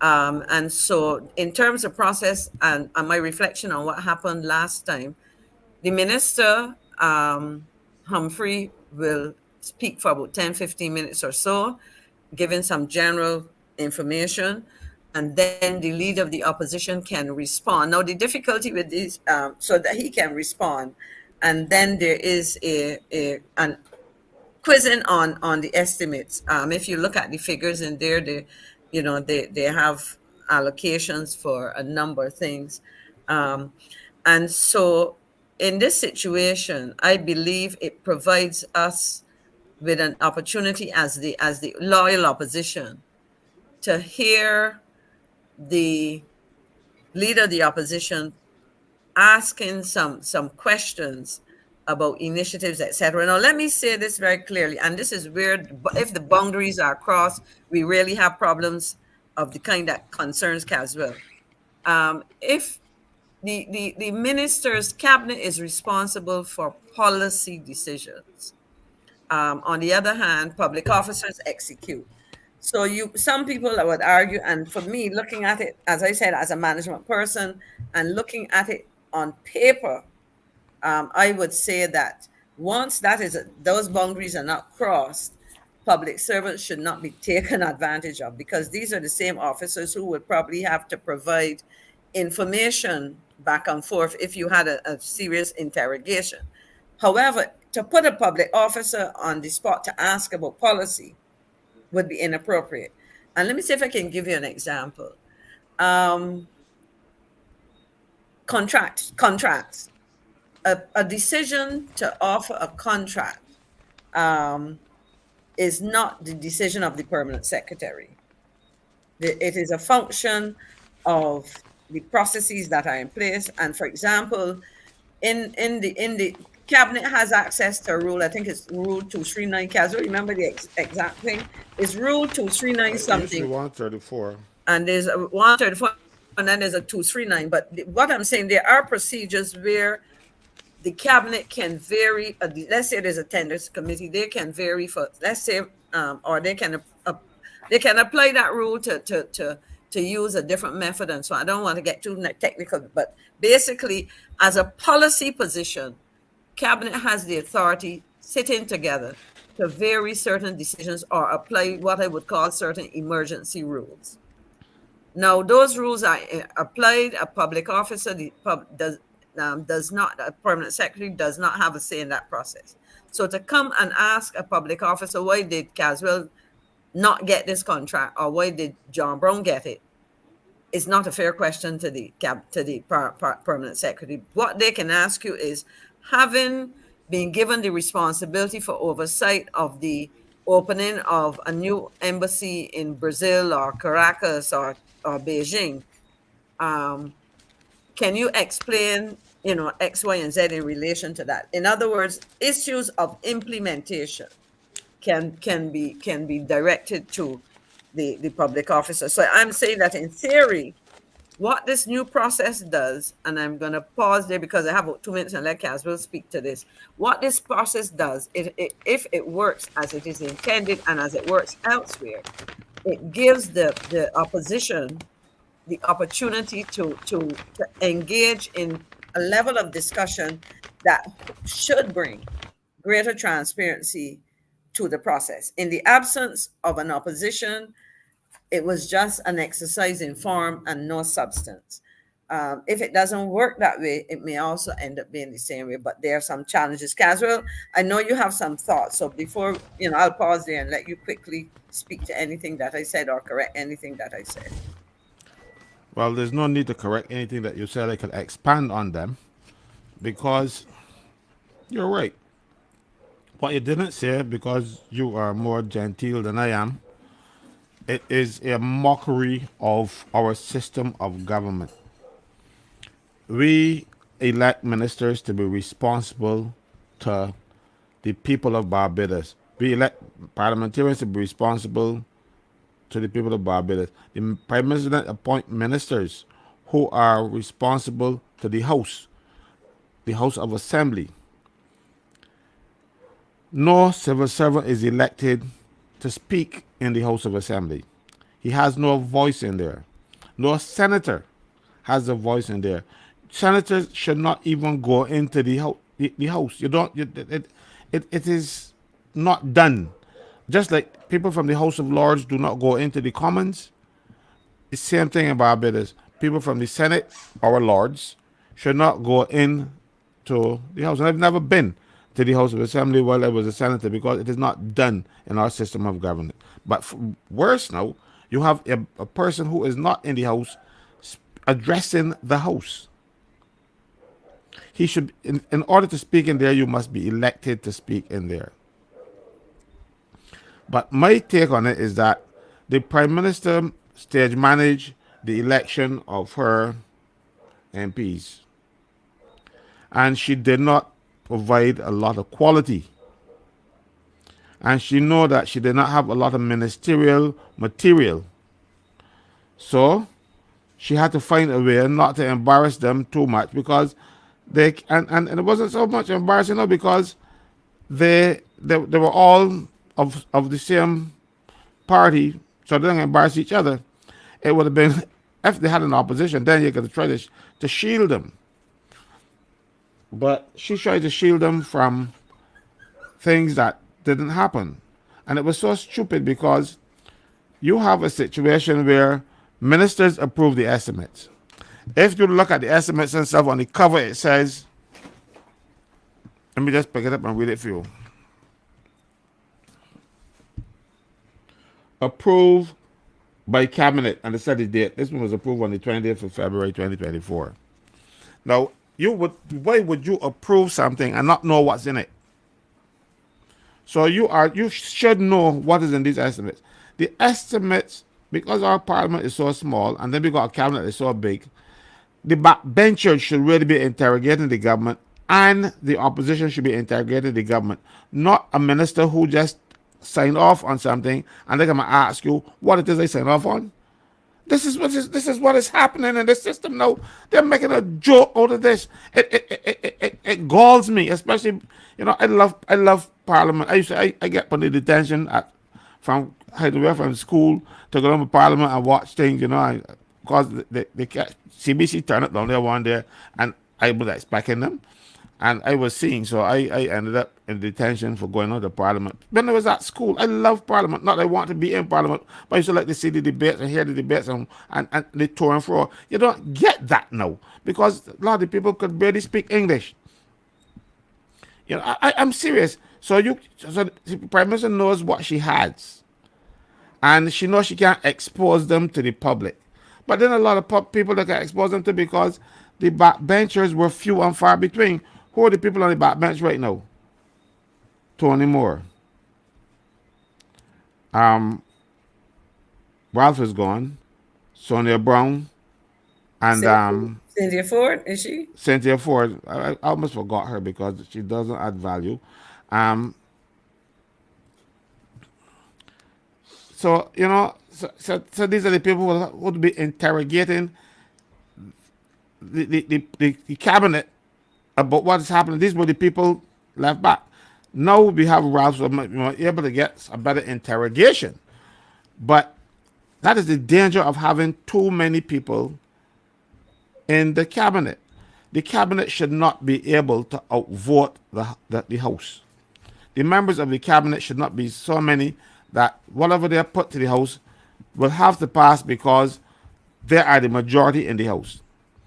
Then it does not speak to a separation of powers because the cabinet then comes and make legislation. Cabinet recommends the legislation to the House, and then they come down in the House and sit down and they pretend that they are discussing it. They already discussed it, and so the cabinet should never be this big.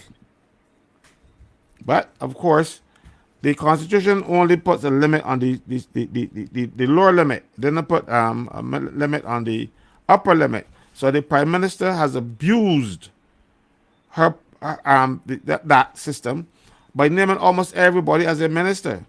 Then these ministers go and sit down, approve something, and then don't know what's in it. So that, but they still can't answer the questions even when asked because they don't have the capacity.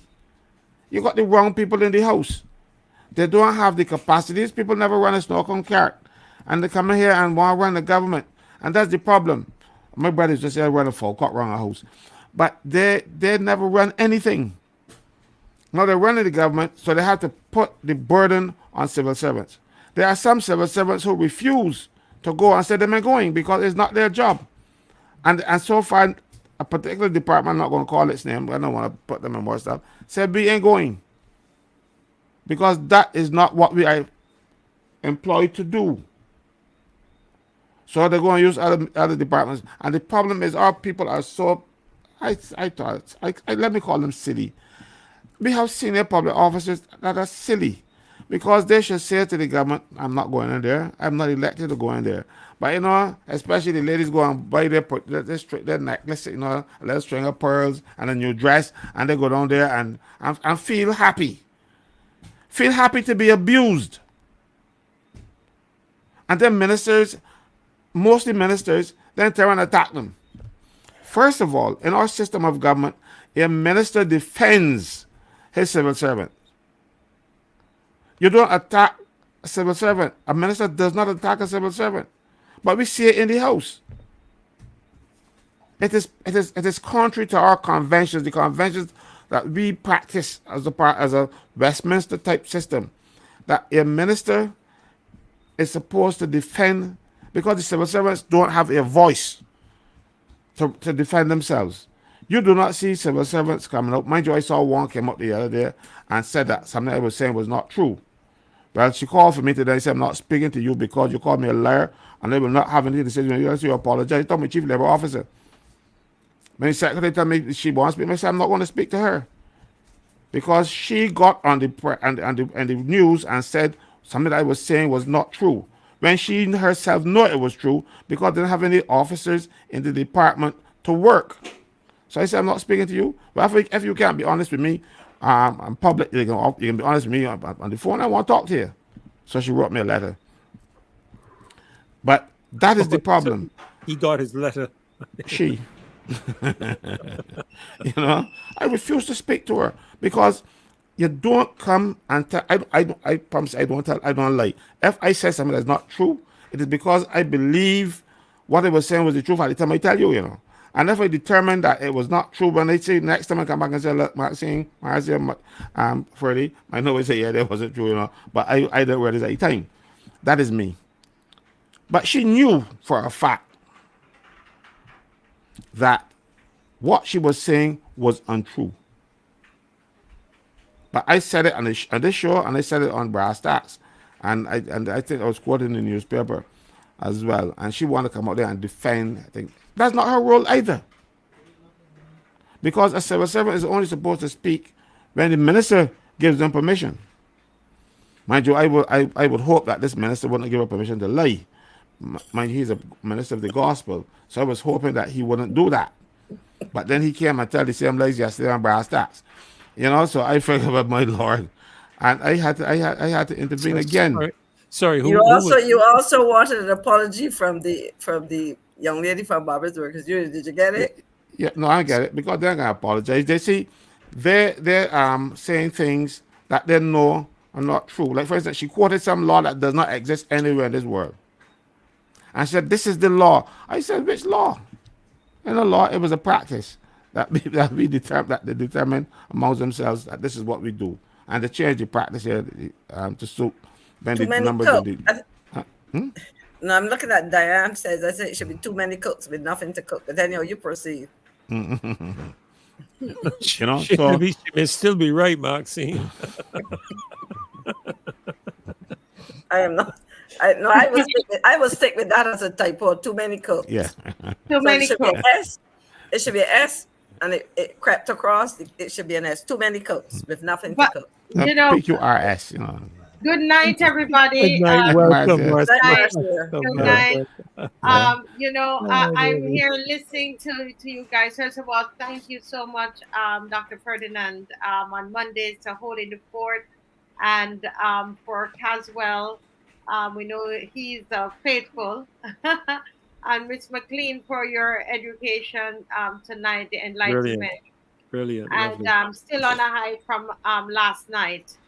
But I want to, as you guys, you're talking about ministers and so on. This has been going around, and people are sending it to me on WhatsApp. And this is about salary increases for the ministers. Mr. Franklin, I sent it to you. Yes. Well, that is expected, but that is not something that should jump anybody.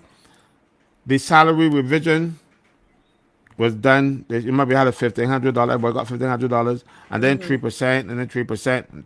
So this is the 3% in the second year that the civil servants will get, and the politicians get the same increase that the civil servants get. That is why I was so opposed to the increase at the level that they give it, because when you have a 3% increase for a person who is making $196,000 a year, and then you have a 3% increase for a fellow who is making just $23,000 a year, it doesn't make sense. I submitted proposals to say that there would be a larger increase at the bottom and a smaller one at the top. They didn't even consider them because look, the Prime Minister increase was over $1,000, and the guy at the bottom was 80 something, 60 something, So but his 3% wasn't much. So that's why I don't like this thing. So they get increases, yeah, but they get increases. I remember when Tom Adams was Prime Minister, he had an increase of $108 or $109 across the board. So everybody got the same amount, but the percentage increase gradually, came down. As you got higher. Yes, as you got higher. That was a way of rewarding the people at the bottom more, because when you get a fella $60 on his salary that only making $2,000, he ain't getting a lot of money. But when you give that 3% at some person who is making $17,000 a month, But Caswell, pardon me interjecting, but when I hear this, I really personally feel that this is an immoral act on a politician. Knowing the state of affairs in the country at the moment, the question I would have to ask is, does a person have to accept that 3%? Or can the ministers of government and the parliamentary representatives say, as an example, if you want to call it that, of our interacting and whatever you want to call it with the populace of Barbados, we'll decline on that at the moment. I mean, we are facing some extremely difficult times in Barbados for people at the lower end. I am so glad you asked that question. You cannot change a person's conditions of service without his consent. Salary is one of your conditions of service. That is why when they send out the circular for the salaries, they tell you, if you don't want the increase, you got to sign and say here. If you don't respond, then you're accepting it. Every time there's a salary increase, you get that option to refuse. I've seen in instances where when person sat down and realized that they were getting less salary because they pushed them into a higher bracket, tax bracket. They said, "No, I want the increase. I can stick my old salary." Yeah, I went through And that. and that has I've seen that. Don't happen often, but I've seen it in my years. But I was in the public service from the 2nd of January 1980, and I was representing people from 1984. So I saw a lot. But there's nothing to say that you have to take it. Nobody can make you take it. And but you Well, they're let me greedy. You know, these are people, let me some be of whom brutal. were not even working. You Let me know, just say they don't care. Let's just say it as we mean to say it. They don't I care. wouldn't say that, Freddie. Well, They I will care, say it. but they care I, about themselves. well, I will say it because it's immoral. When I think of and I'm very very serious about it. I mentioned it at earlier in the program, Marcia. You know that it is the first time in my life I've ever been in a supermarket and seen ordinary people picking up things and comparing prices. And I'm not talking about um, cheese from New Zealand or not New Zealand from Denmark or anything. I'm talking about ordinary hot dog. You know the hot dog cans and the sardine cans and the corned beef cans and there. I've not seen the average Barbadian doing that, but I'm seeing it now because people are and I think it would be an honorable thing to do as a demonstration of their empathy with the Barbadian public for the parliamentarians to say, look, we understand that we have every right to receive this increase, but at this particular point in time, on the basis of what the country is going through, we are going to decline that. Look, I why may be too, I may why be too, what's the word that we use for me, Maxine? That I may be naive? naive. I may be too Look, naive. No, okay. if no, why would you refuse an increase and then go to a engineering firm and take $7,500 from them? You see, my another letter in my tail, there. Because You know, you remember when there was a decision to defer, well, actually to reduce salaries by 10% for a period of time and in difficult times, and this current administration and opposition poo-pooed it. So far from taking an increase, we took a 10% cut for a period of time, and if you remember that, so. But yeah. You see, look, I remember that. I remember that. I well remember that. You see, but Sorry, these Ravi. people, these people, Get the messed cup up runneth every over. They're drinking from the sauce, and they still want more. You know, the problem here is that a lot of them, the majority of them in the House of Assembly, was were not making the salary that they're making now. Some of them were making the salary at all. So when you come and you move from zero, you know, dollars a month to $16,000 and $17,000 a month, you know, you you're pretty well off. You don't have then to be both the place scrambling for a few dollars because you were living on nothing before and getting by. But unfortunately, the more they get, the more they want. That is why you will see people taking $7,500 and want to lock up me because I talk about it. So they're not going to, they're going to want that, and they will be hoping to get another 3% next month because of their greed. They don't, you said they don't care. They care about themselves and no one else. You see the fellow that care, he left. You Yeah. know, Mr. Franklin, I'm in so much agreement with both you and Dr. Ferdinand, and this is a topic that I believe, Ms. McLean, we need to get back to because this has been, if you look at the comments, people know that they are going through a hard time, and it would surely be a good gesture to see that minister that says, listen, I will not take this increase. And I know that studying Errol Barra and so on, that has occurred before, where he himself would say that he didn't. I can't remember the exact scenario, but I'm going to research it, and I think we should look at that again on the show, because I, for one, think that in terms of just your inner being, you should know that something is wrong with that, and say to the people, this is how we're in this together. They'd like to say that, we're in this together. Let us be in it together. And Right. it's, it's not a lot, but it's a gesture that we should ask of our ministers, that they not take this increase. I'll tell you the one that you were asking about.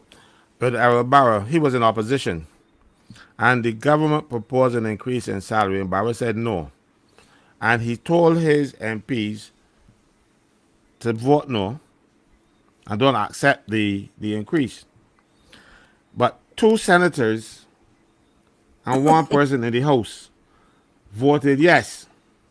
But Barrow could not fire the person in the House. That was Erskine Sandyford. He's a member of the House, so only the constituents could fire him. But Barrow had a meeting, and on the back of a truck, he fired the two senators. you know, at a public meeting, he fired the two senators for agreeing that the salary should be increased. The position that the Democratic Labour Party was no, don't take not increasing salary. And those Exactly. senators, they got fired. I think they were Connell and Hunt. Well, The If Lord tell you, giveth, I'm correct. the Lord giveth, um, and the Lord taketh away. yeah, well, listen, we will discuss this a bit further, because it matters to the people of Barbados. They are sending it to me all the time. And so this is something, and there's precedence for it, because it's something that Barrow had done, and we need to look at it similar, not the exact thing, but we should look at it as well. Well, we have Joe joining us this evening. Mr. Anderson Cherry has joined us this evening, and we are very, very happy to have him.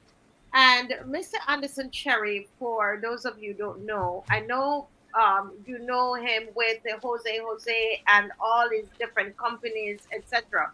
But one of the things that I know him to do is to encourage Black businesses in Barbados. He really does. And I've had him at my school.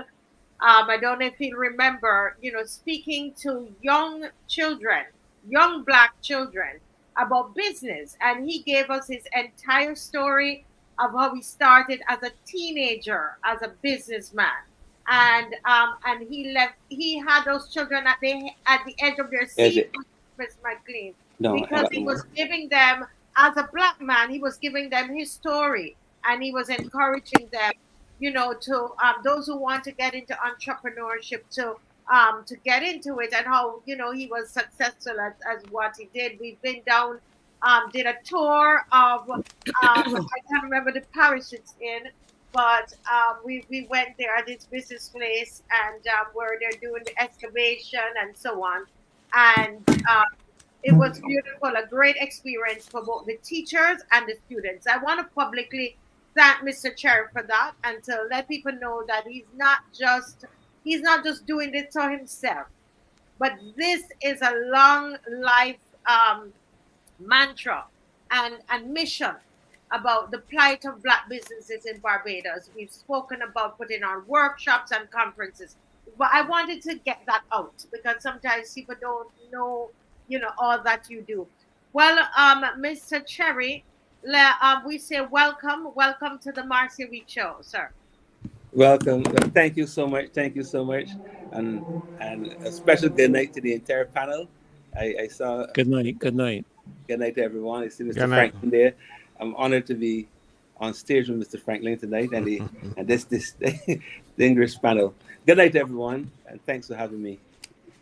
Yes, sir. Now, I know that that you do a lot of work in Barbados, not just as a businessman, but as I was saying earlier, about developing and encouraging Black businesses in Barbados. And there is an issue at hand right now that doesn't just affect Mr. Cherry, but it affects other Black businesses in Barbados. Can you shed some light on that? For us, I know you did a bit of it on brass tacks today. Yes. Well, Marcia, first let me say that what I was able to do was we galvanized about 26 black entrepreneurs here in Barbados, and we started a company, we formed a company, and we bought an asphalt plant under the instructions of a former minister of the public works. They invited us. They invited CO Williams, Infa, and a lot of other companies, and saying, look, we're going to have some works of paving roads and stuff, and we want to encourage y'all, young businesses, to get involved in this heavy equipment and asphalt business and stuff. So I take the heat, and instead of trying to do it on my own, I galvanized these young entrepreneurs, and we borrowed a lot of money and started the business. We bought, we acquired a quarry where we crushed aggregates. We buy a lot of equipment, and we also bought an asphalt plant. Now, what? So a lot of guys stretch themselves to the last nickel, and what hurt me, and not only me, all the guys, is that we are seeing a lot of work going on in Barbados. One, we saw the I think it was the IADB program when it was about $42 million when the road is constant and those kind of roads was paved. The road up Christchurch with that concrete roundabout. There's a lot of roads that was paved, and I remember at the time Dr. Duguid came out and said, "Listen, that IADB, yes, that was it. That this is a very strict rules, and Mr. Cherry and the rest will not be able to qualify for that type of road." So I said, okay, well, but I did tender. We did tender, and we were the lowest bid on some of the job. But nevertheless, we didn't get the job. We went on then. Now we are seeing here, even around elections, the last election, you see a lot of roads paving. We get none of it. Then recently here, you hear even before the Prime Minister announced the accelerated milling program, these guys were out there paving already. And I was like, what is going on? And then recently we hear about 30 million Barbados dollars being spent to pave these roads. And then last week, the Deputy Prime Minister said that they're 30% into the work. So quickly, knowing my numbers, I started to add 30% of 30 million is 10 million. 10 million between two contractors is 5 million apiece. 5 million in 4 weeks is $1,250,000 paid to these contractors in a 5-day week, which is $250,000 per day. I'm saying there's a lot of money. This is a lot of money, and it's not coming into our community as Black people, and that hurt me. That really, really hurt me. And today, when I heard Mr. Robinson from Ajax Construction calling, I had to pass. I had to come in and support my brother. Mr. Robinson, if not 80, is almost 80 years old. And he said, he lose his home. That almost brought tears to my eyes. And for a grown man to come and openly say his struggles and what he's going through, I had to join in. And I told him, look, I too is going through a lot of trouble. And I know all of the guys that supported me when I said, let's trust this government. Let's trust this government who told us that they're going to share the work with us. And we went ahead, and some guys mortgaged the house, borrowed from the grandmother, all sorts of things. and then to hear two companies that doesn't look like us doing all these work in Barbados, and we're unable. That hurt me to the core. And listen, guys came to me, and I, when I could, have to help guys and bail them out financially because the bank is repossessing the vehicles and stuff. I stretched myself to the last nickel trying to help my brothers. I can't do it no more. So it really pained me. And then today on Brass Stacks, I shared my view. I shared it from my heart, as I always do. And then they invited the Deputy Prime Minister. And I mean, I was ashamed to hear her speak, with all due respect to her and her office, saying, well, one, about a mobilization that we couldn't have mobilized in that space of time. I think that's an insult to every Black person in Barbados in saying that. I mean, what let me ask you a question, because I'm not clear on it. I did not hear the program today. So you're saying that she said that we or I couldn't mobilize, and I asked for a mobilization, which was far from the truth. What happened is a letter came out for discussion and asked all three contractors to put forward their views on how they would like the program to go. Mm-hmm. So I said, okay, I accepted the rates. And then I said, okay, well, this is what I would like, because everyone had to share comments of what they wanted. And I shared mine. I said, well, look, we would like a 10% mobilization. I think that's the norm. Most jobs for government, you would ask for what you call a advance payment bond, which we go and secure it by an insurance company, a bank, or in cash. Advance payment, which they pay you in advance up to 30%. We asked. That was one of the things that we asked for. And the contract was split in two, paving and supplying of asphalt. So they're two separate contracts. So we said, look, just give us the 10% mobilization. Now, if they're doing a $30 million program and you get a 10% mobilization, that would be $3 million. If you, I mean, 30 million, $3 million, yes. $1 million per contractor. I mean, with $1 million, we can go and buy asphalt. You can go and buy the diesel and everything. And although we are starting as the Black contractor as a disadvantage, because I have been advocating for over 3 years for duty-free diesel, duty-free equipment, duty-free parts.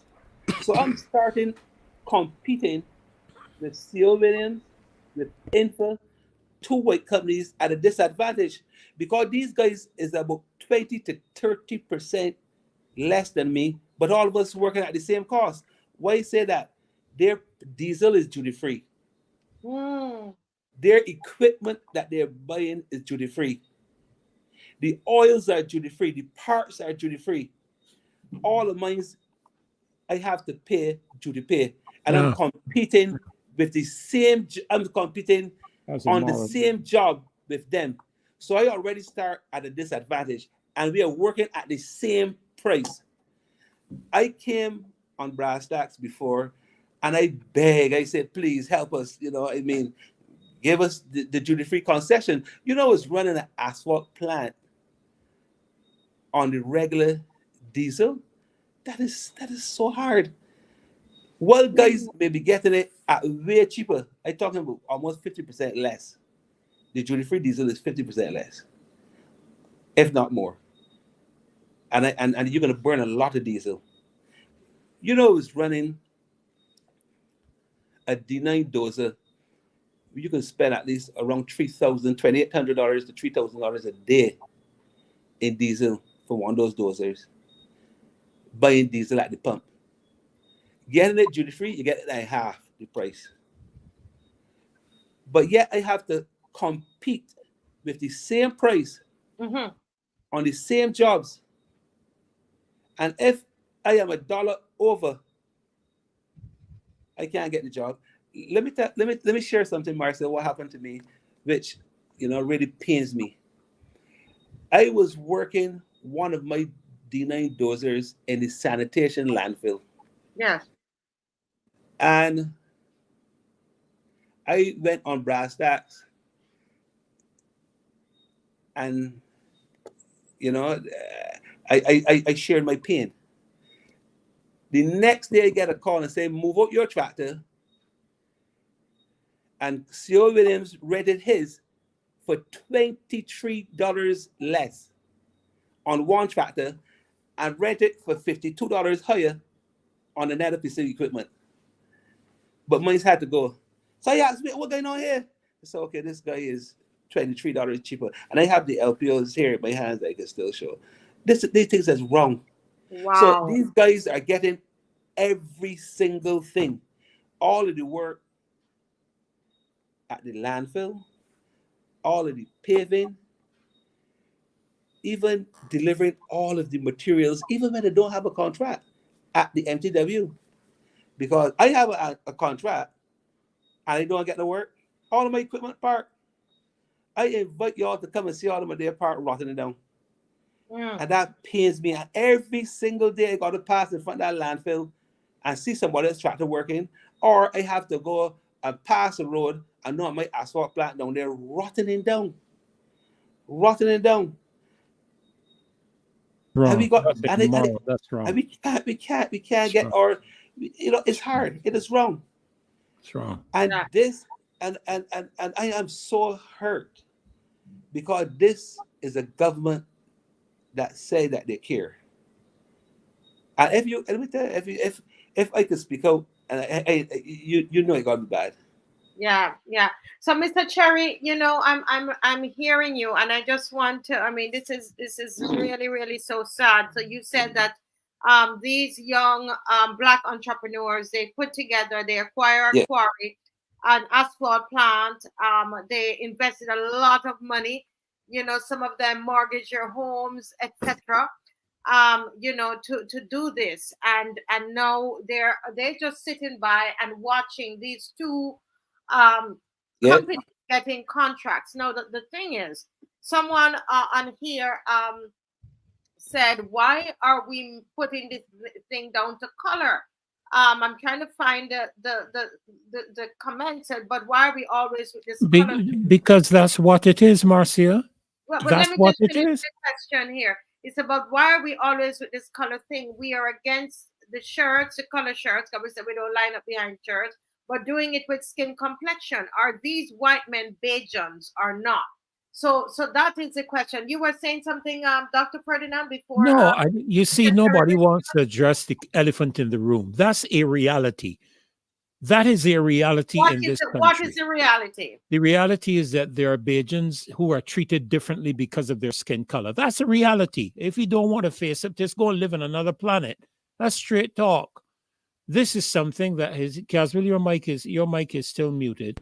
This Yeah, is sorry. something that we have grappled with in Barbados for a long time. This didn't now start. Right? Let me This tell is you something we something. have grappled with. And while there are Barbadians, it is not fair to position things one particular way for one category of Barbadians and doing it for another.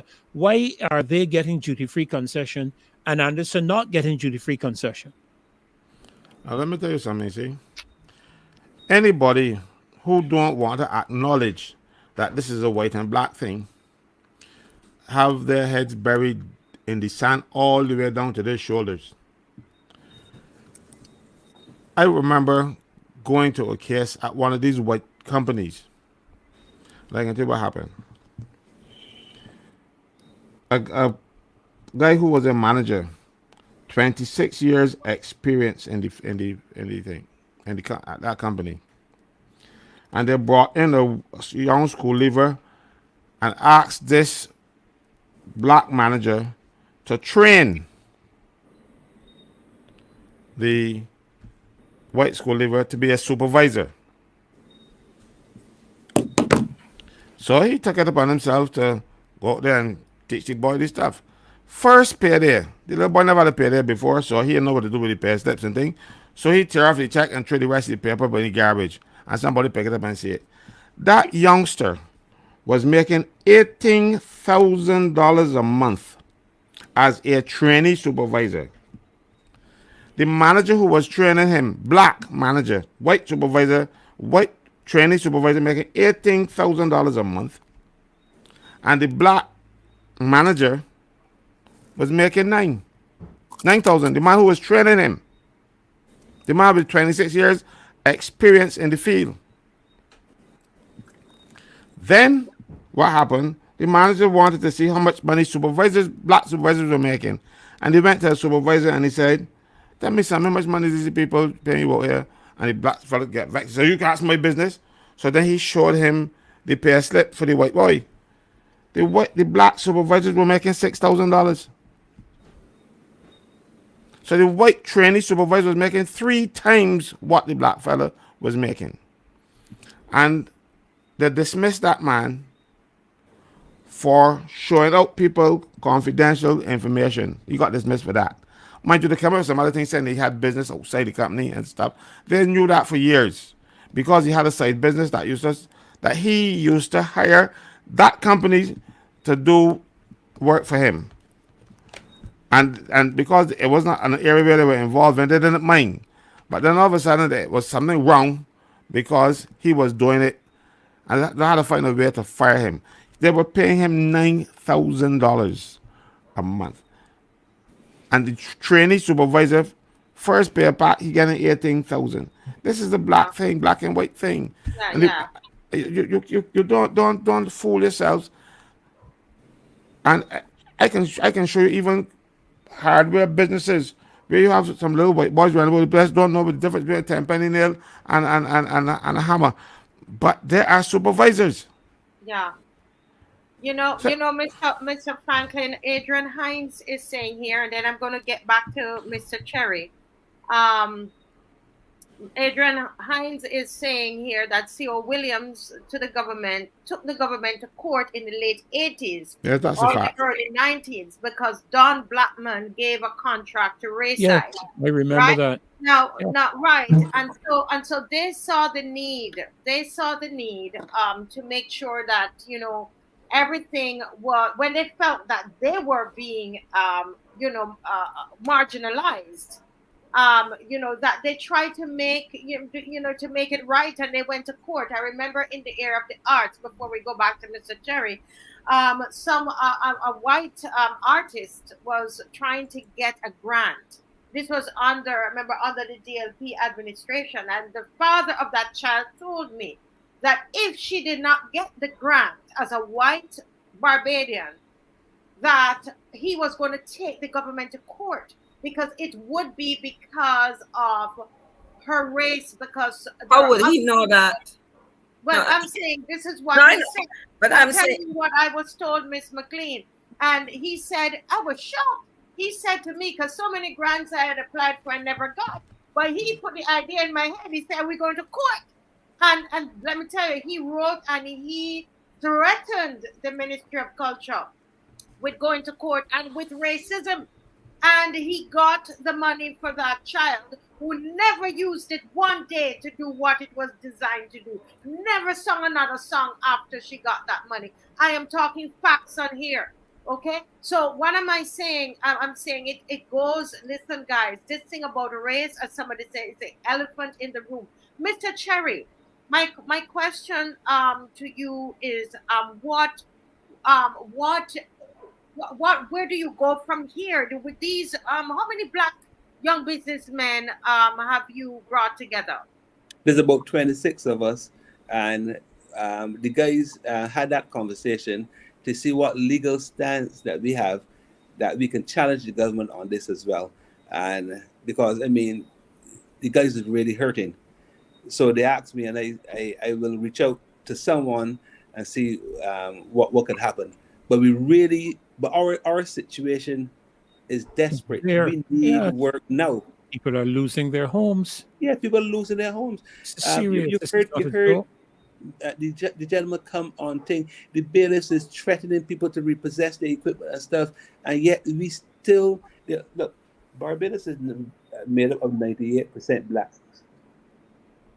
This $30 million, it is us who need to pay it back, but yet it's not coming into our community.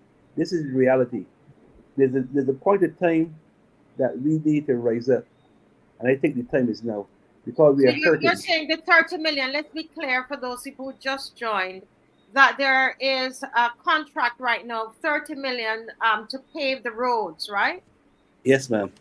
And they just finished up a $42 million job, which is the other roads that get for. So that's $72 million and counting.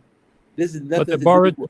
But they borrowed, they have borrowed and earned from the gas tax nearly $900 million for infrastructural development. You see that there? And where's it going? They borrowed $200 and something million from the Inter-American Development Bank when they came into office. $300 million, I understand, from the Chinese government. $400 million from the gas tax. Look, You see, you That's So nearly you're $1 saying billion, people my are friend. not What- getting the what you these have to do, 26 Cherry, is to have black some entrepreneurs. 7,000. What you have to do, Cherry, is to have some $7,500 checks available. but Caswell, the truth is, we can't even afford to give that. So I can't even Yeah. No, but That's why you don't get a contract, you know. No, but on a serious note, these Oh, 26 I am quite black serious. entrepreneurs. I am quite 1 serious. second as well. 1 second. These 26 black entrepreneurs, because I want us to stay on this here, because really, this is very serious. They represent Dr. Ferdinand, families, wives or girlfriends. They have children. They have a Grandchildren, home. Yes. it's school, education, university. They represent their future. This is not a joke. I mean, It's not. I heard Anderson speaking. How old is that gentleman again? You said Anderson, 90 years old, close to No, 90? around almost 80 years old. 80 years old. Marcy, you know what it means for him to be nearly 80 years old and losing his home? You know how much he has put into that house already? And the hope of transferring it to his children, maybe, or grandchildren at 80 years old, probably, to his grandchildren. Where's the care? Where is the care? And that is why I feel very strongly about this, and I'm very upset about it if this is the case. And Yeah, and well, to be honest with you, you can't blame, and people need to understand this. You can't blame the white folk for that, because they can make their thing, but at the end of the day, it is the authorities who have the decision to make. Correct. So you can't blame the black man. You can't blame the white man. The blame has to settle squarely at the feet of the government, which is clearly acting in a discriminating manner. They This is they should have not. When I look back 2-3 years ago, they should have never told us to go and invest if they didn't want to give us any work. That was wrong. Did they put it in writing? Was it something in writing, or it was No. just in a meeting? We all came in the meeting, and the guys were there. Some of the guys that have invested in the company was there. So I got witnesses. they got witnesses. We got testimonies that will share. Yeah. But it's Marcia, it's you thought fair. I was making a joke just now. No. As soon as I finished, as soon as I finished, I picked up my phone and I look at it, and this is a WhatsApp message. He said to me, the guys each need to donate $7,500 to someone in government. This is a comment that I just got on my phone here. Because I am serious, This is what is happening. If the people don't want to acknowledge it, because it is something for something, a quid pro quo. These fellas know our poor fellas, a mortgage house, don't got nothing to give. It's illegal. They got nothing to give now. Mr. Jerry used to Franklin- give one time. Exactly. Mr. Franklin. He used to give one time, you got nothing more to give. So soon as you got no more to give, he's out. You see, he's been used and abused. He used to give. To my certain knowledge, he used to give. He don't give now because he ain't got it to give, so he can't get. Yeah. It's as simple as that. This is too corrupt, man. Yeah. Mr. Cherry, what is the recourse? I mean, what is the minister saying? Why? You said about the IDB contracts that that you the black businesses, it would have been difficult for you to tender, for you to what there were guidelines you couldn't meet. Why?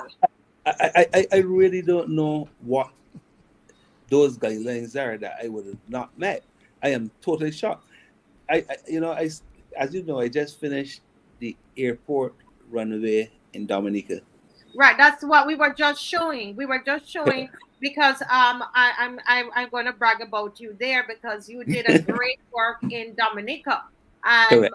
I know, I mean, we were so impressed with the video that came out. So it's not your quality of work. So Correct. why do you think they're saying you would not have met is it the standard, or you would not have met the requirements to tender for the IDB? What is it you need? Well, the only thing that I can say is probably that my mother left me the son too long. That could be the only reasons. Because if I can be qualified to do an airport runway, I can't pave a road in a corner. And if I can qualify to spend an excess of $10 million in equipment, I can't get bitumen or something to pave. I really can't understand it. It makes absolutely no sense what the minister was saying on the radio today. She spoke utter rubbish. I mean, if my truck was close to be able to sell a truck down there to pick her up, she talked bare foolishness. Pure trash. It's really hurtful because, Marcia, as you know, we're in ministry. Yeah. And we have to deal with this on a regular basis. When I say deal with this, we have to deal with helping people who have been disenfranchised in one way or the other. Correct. Through our ministry, finding help for them in one way or the other. And it's very often as a result of promises having been made and not fulfilled, where a person takes that promise, goes to a financial institution, expends themselves, only to come back and find that what they have been promised has not been forthcoming. What do you do? Especially when, as Anderson has, we know of situations like this where people have put their houses up. I know one businessman right now running a gas station who put his house up for mortgage for fuel, and is almost at the stage of losing his home. And I know of other persons whose color skin is different, who have greater indebtedness to the petrol suppliers than he does, but are not being threatened in that manner. That's the reality. It may not be nice to hear, but remember, this is supposed to be a program of truth. And I think last night, the leader of the opposition talked about how truth is not always, I think he said, pleasant or something like that. He made that comment. It's not pleasant to hear. We do not want to believe that it exists in Barbados when we look at our society, but the reality is that it is there. It is a deadly, underlying, subversive operation that is going on in this country from that standpoint. Yeah, it's good to hear from you as a reverend, because when people like myself, when I say these things, they call me racist, and I don't believe I'm racist. All I'm asking for is justice. I'm a justice kind of a person, and that's it. Somebody says, Marcia, you have to have money to do the job. That's what Petway is saying. So look at this, Mr. Cherry. Let's think about what they're saying. So you could be paid later from the 30 million that came out of the Elba room, the PM. I don't understand. What did she say? What is this person saying, Mr. Cherry? Well, let me ask them. Banks doesn't sell kerosene oil, lard oil, or butter. Banks are in the business of lending money. So if you don't have that cash, and you have a contract, or you have a promise to pay, or you have we can borrow money from the bank. So if a bank that trusts government, I could walk into the bank and borrow the money. I could put up my house on there to get because I trust government. I trust government to pay me the $30 million. Mm-hmm. So I could say, okay, hold my house or hold whatever, you know. So I want to say that the banks are there, or there's programs even with the central bank to facilitate government contracts. So you can take that to the central bank, and the central bank will give you 80% That's of the right. money. That's right. That's right. So don't. That's right. What the prime minister, what the deputy prime minister said on the radio today is pure rubbish. Look, Marcia, you see, if you go across Vaucluse, you will see a processing plant for garbage. Yep. The person who built that had a contract. Didn't use any of his own money, went to the bank. He got a contract, so he makes bare profit, and he's guaranteed every day. If there's a flood and there's no garbage pickup, he is guaranteed a certain amount of money every day as long as he is open. That's what they do for white people. The government gives them a contract. They take the contract to the bank and say, look, I want some money to build this plant. That's what happens. This is what Sherry is talking about. And it is busy, you know, and that plant ain't cost him anything. Why couldn't government give that to black people to run? You know, they give them the same contract, let them go and do the business. It isn't like it's any rocket science. It's separating garbage, and the sanitation now has to dump the garbage there, and they will separate it. And if sanitation does not bring a truckload, they are guaranteed. I can't remember what it is. Every day, they're paid. If not, even if a truck don't pass in, they get paid. I just received a question, Marcia, on my WhatsApp. Mr. Anderson, the question is for you. Okay. The person asked if the minister did not on air today invite you to meet with her soon on these matters, and if so, what will you discuss? Well, one, I will not meet with her. It makes absolutely no sense. What to do? Going to waste more time?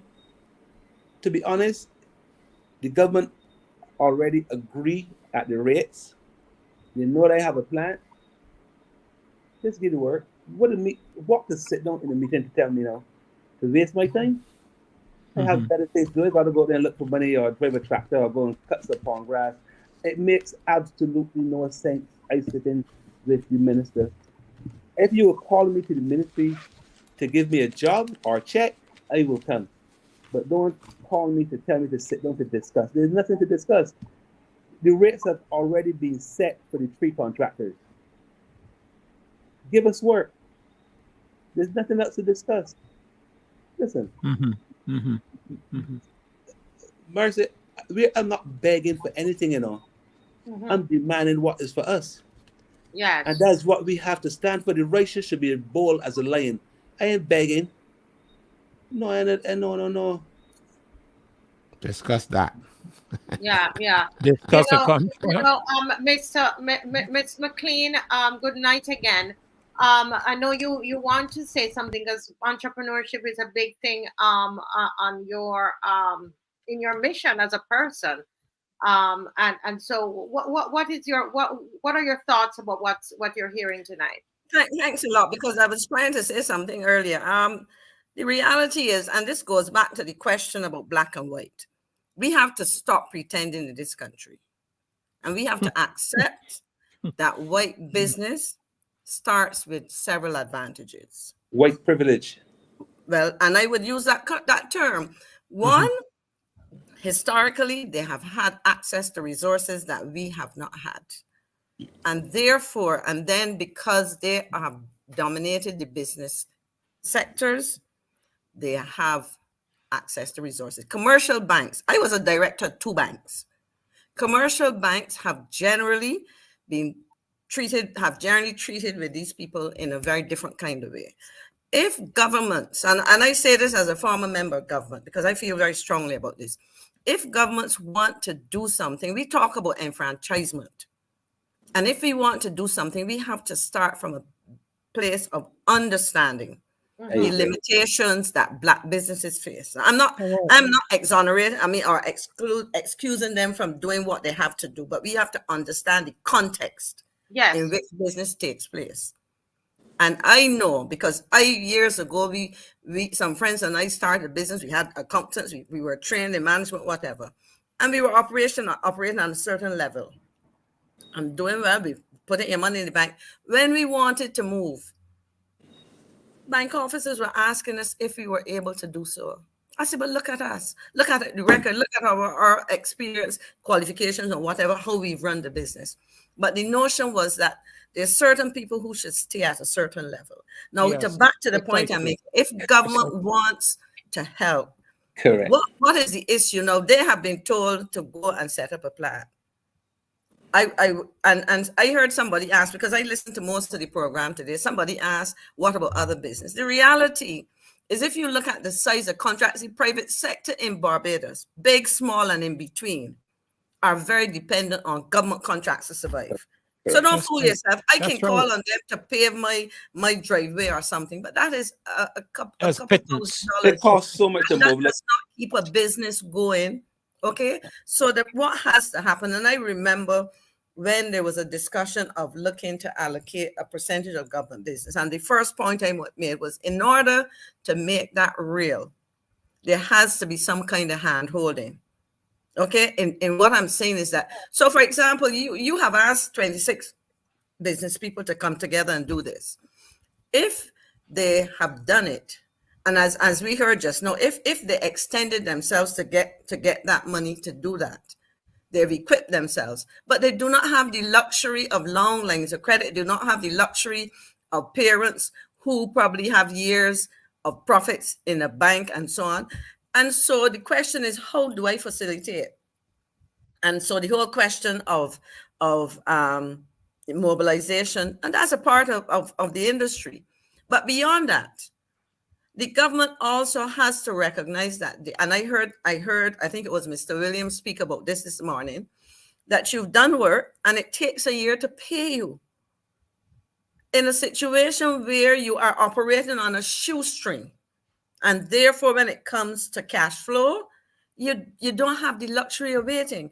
I know personally a gentleman who goes to church with me at St. Stephen's, who is now fighting a bank because he started out with a ZM. He got a coach, and during the COVID period, when the businesses were asked to join the TAP program with the government in terms of public transport, he did that. But you know what? They weren't paying them on time. And this man doesn't have money sitting in the bank to service a bank loan. The bank loan is serviced from the cash flow. As business happens, they pay the loan.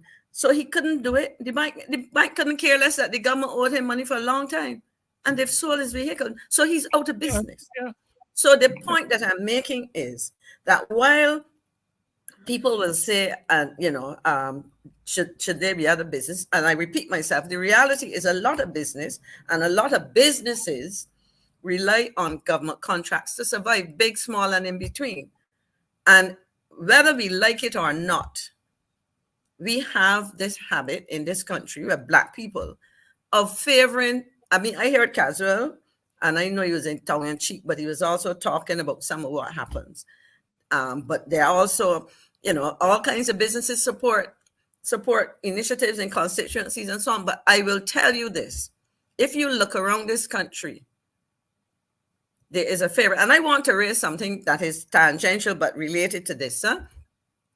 We are talking about enfranchisement, and I am waiting to see. Recently, the government, under an IMF arrangement, its conditions, had to divest itself of the BAMC. And I heard on the radio last year, Caswell spoke, I spoke about it, where the agricultural lands in the sugar sector was supposed to be handed over, I would say, to the people. The people being those persons who, you heard, I think it was, Colonel Brown speaking of this opportunity. I would love somebody to tell me what is happening with that, because from what I am hearing, I've listened. I've noticed that the union started acting up in relation to the sugar workers. I've heard the planters talking. Government had made certain promises. And I will say here and now, Marcy, as I listen to Mr. Cherry speak about this, I will ask the question to the Prime Minister of Barbados, Minister of Finance, what is happening there? Because what I would hate to see happen, and remember what time it is now on the day and of the night, and the day is 26th of February. Remember, 9:34. 9:34. My question is, what is happening? And is there any possibility that we may hear, sorry, you guys couldn't handle this, and it has gone to some foreign interest by itself, or a foreign interest partnering with a name that is ever present in business in Barbados right now? Because you see, I have been around this place long enough, hear people come out there, talking. You go back to things like, I remember, when we look at problems in small business, I remember when Glenderry Prison burnt down and there was construction. Young Black business people coming to me and asking me, why is it that the contracts for the construction of that prison at Harrison Point went into the hands of people who were not involved in certain areas of business? So they sometimes get the contracts, they don't know anything about it, but then they will want to go to Caswell or Mr. Cherry or Ferdinand to subcontract. So when I listen to this, I see the problem, but I also see a bigger problem, that if we are serious about making a difference and allowing Black people, I have no fear, because I have sat in places where I have seen differential treatment, and nobody tell me. And I get emotional about this because it is very real. And anybody who does not want to accept that a lot of white businesses in Barbados start with significant advantages. And I want to say something about the comment, about the thing about Don Blackman. The mistake Don Blackman made was to talk about trying to bring change to what was happening in a situation where he felt that he had to bring some kind of redress to a situation. And because he did it the way he did, or the comments he made, that led to a lawsuit. But as far as I was concerned, it was about bringing some level of redress. Yeah. We are sitting in a country right now where Black people, and I make no apologies for saying this, I remember sitting in, somebody mentioned it in the 90s, when we had a lot to say about what was then the mutual, which is now Sagicor. We have sat here as the majority of the population being consumers. And a lot of us have failed to accept that we need to do what is necessary to make a difference and to redress those imbalances. Because at the end of the day, all we are doing, as I said, is and last night, Mr. Thorne made a comment. He talked about making people feel good by having parties and fetes, and then you go home. But then, and in fact, I saw an interesting article the other day about the business of Carnival in Trinidad, and it's a parallel thing that they were looking at. Who are the people out there partying, getting drunk, putting on these skimpy costumes, who making the money, and so on, and who are the people making the money? Not the people you see on the road. That's right. It is about time that any government, including any that I would be associated with as any policy makers, and not only in government, people who run the institutions, and I'm speaking now to my credit union brothers and sisters, we have to understand that we are at a juncture in this country where if we're not careful, we will be onlookers in a very sad situation. Whether we talk in management, we have a situation now. Look and see who will become the next CEO when they go back and change the legislation as they need to at the hospital. Look and see what happened at the BTMI. They had a gentleman, because I tell people that got this thing, I am very careful, because Bajans like to say Black men and white gentlemen, or Black women and white ladies. They had a man who came here because I don't know if he was a gentleman or not, a man who came here from somewhere in Europe or whatever, via somewhere in the Far East or whatever, and sat for some time as CEO. Ask me or anybody to say what he did for the time that he would have, other than have an extended holiday. I have been told, and I would have to investigate, that there is somebody hired at the airport. And I'm saying this is something I have to investigate. I'm told, I am asking the question, is it true that in recent times, and with no fanfare, because these are not things that are normally publicized, that somebody has been hired, a white American who worked at Miami Airport, was hired in a position for which she's not qualified? My understanding is, the question I'm asking, is there somebody hired who is supposed to be in the business of aviation safety, whose specialty is airport security? There's a big difference. Airport security is about the facilities and make sure that those things are protected and safe. Aviation safety is about those planes up in the sky.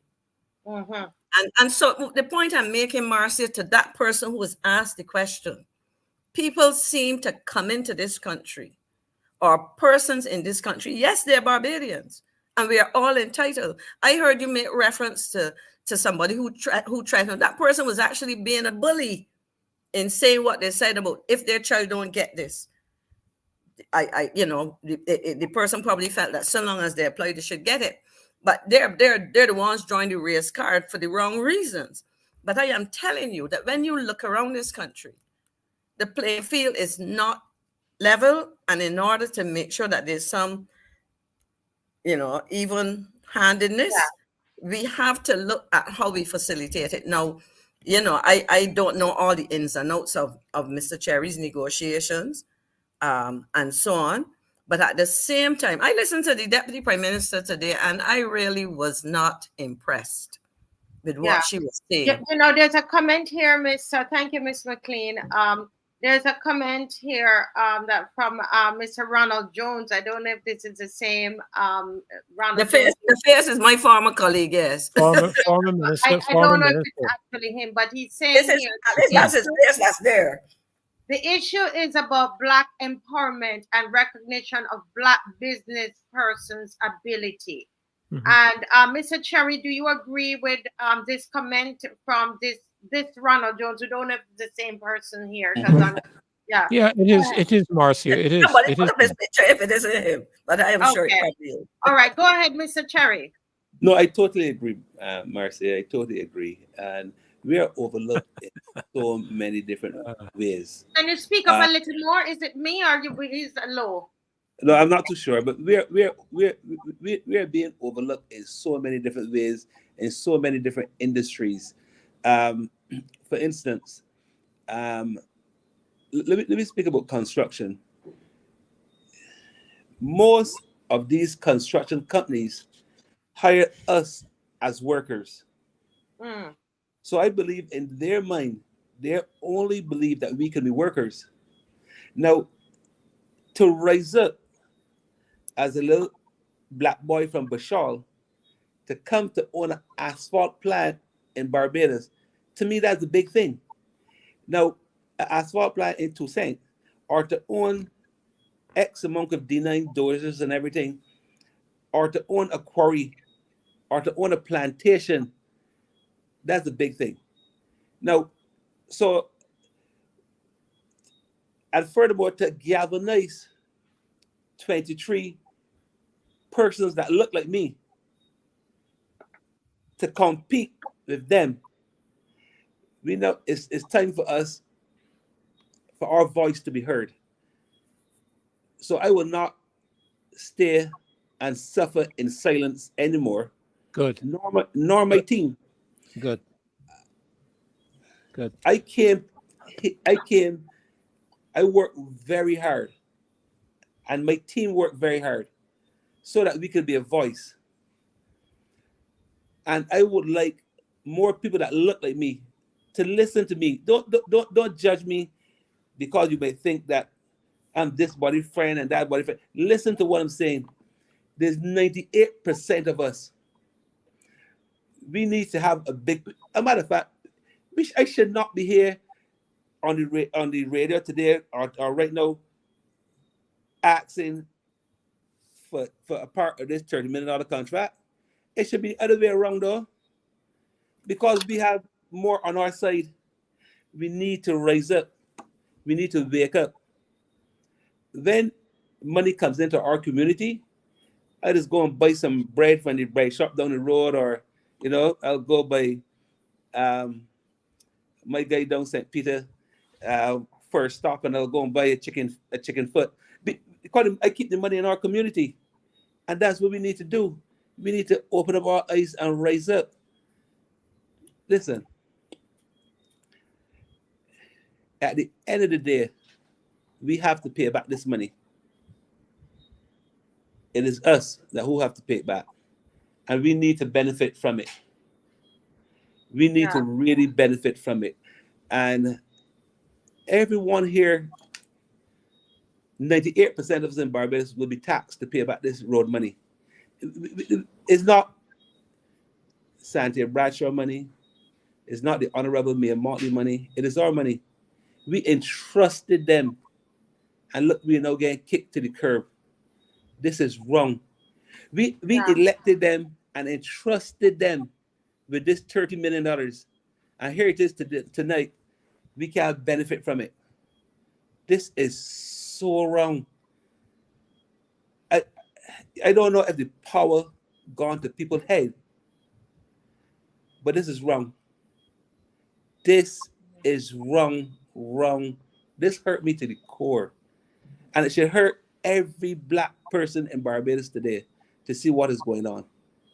Yeah. It should happen. So I'm sorry. Go ahead, Marcia. No, go ahead. Go ahead, Mr. Terry. Yeah. This is really bad. I mean, I don't think that y'all understand what is happening here. We're talking about hundreds of millions of dollars we are not benefiting from. Listen, I know we're gonna have to meet tomorrow when I go there, Marcia, because I knew what happened to me a couple of months ago. But you know something? I have made up my mind to speak. Anderson Cherry has made his mind to speak. I know what coming my way, brother. Sister, I know what coming my way. So all I'm asking is to keep me in prayer, because I know how difficult it will be for me, because ain't everybody can do this here, or everybody willing to do what you're doing here today.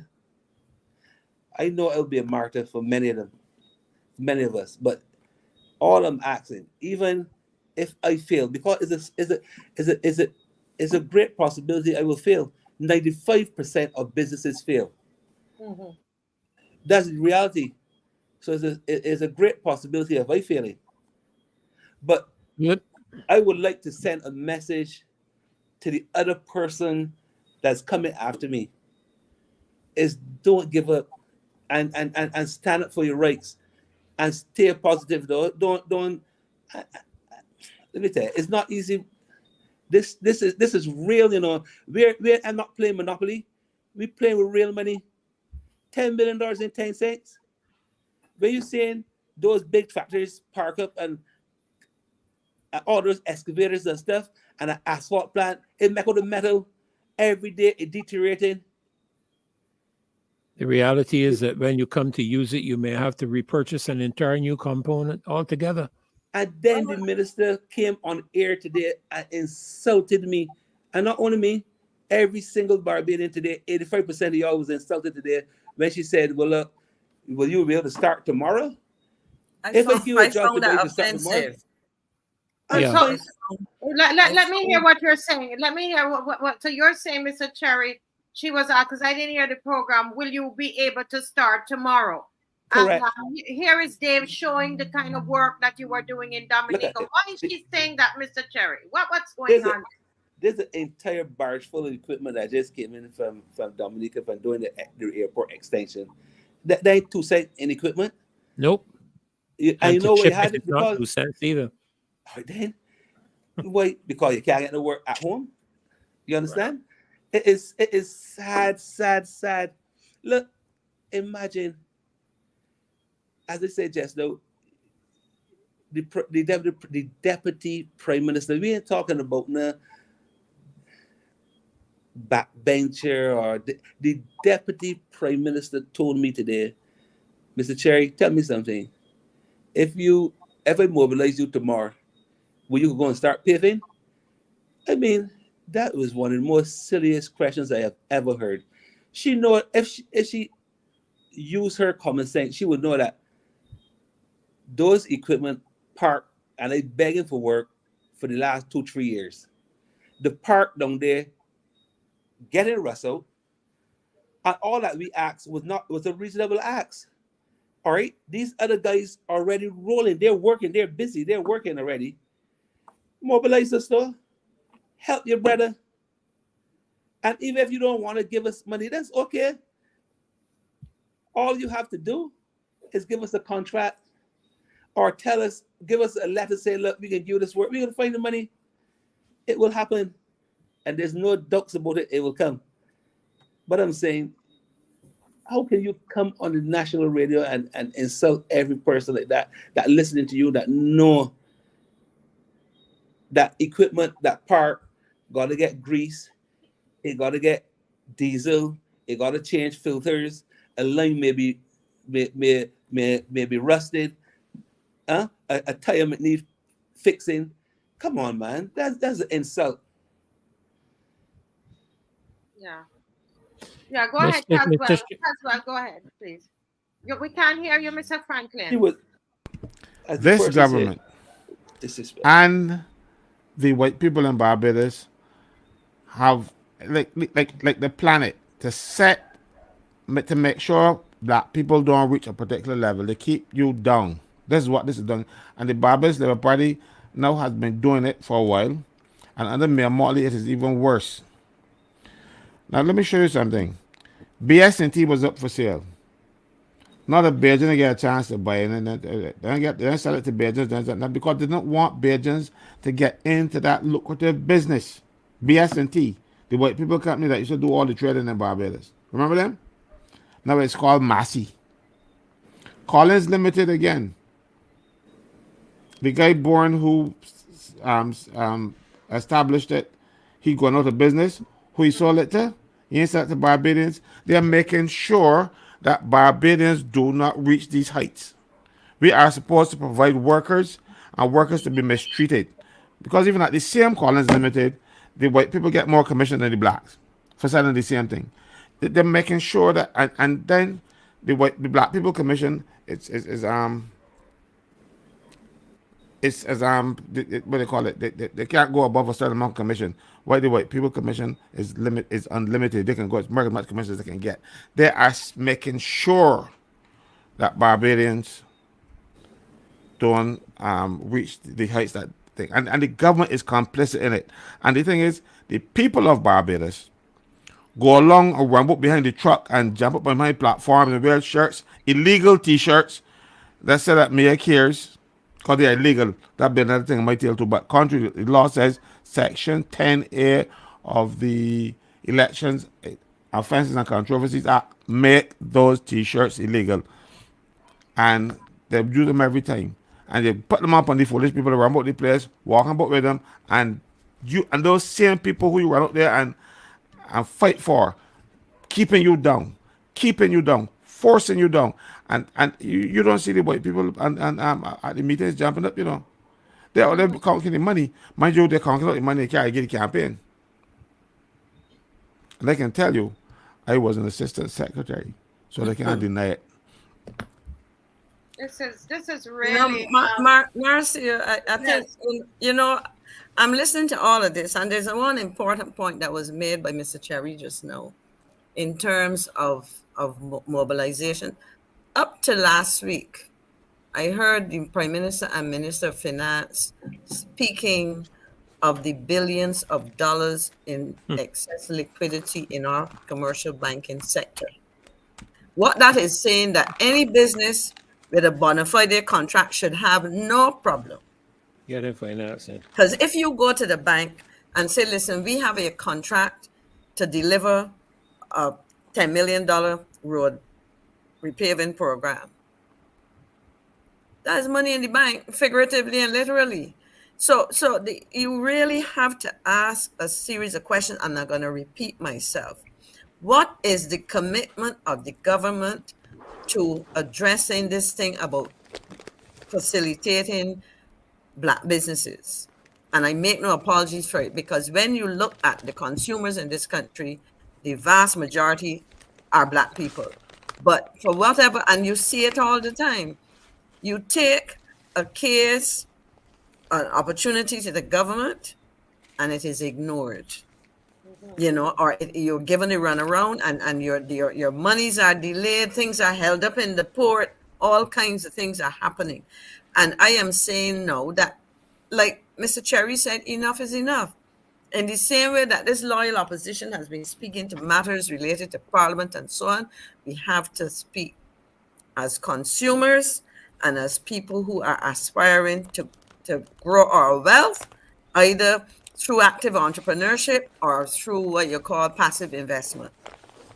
Because I listened to the Deputy Prime Minister, as I said, and I found it unfortunate, I'll put it that way, call me diplomatic, that sitting in her position, she could seek to trivialize, because I could only call it trivialize the situation by asking about if you're right to mobilize tomorrow. It doesn't work like that. Even if you were sewing uniforms, it doesn't work like that.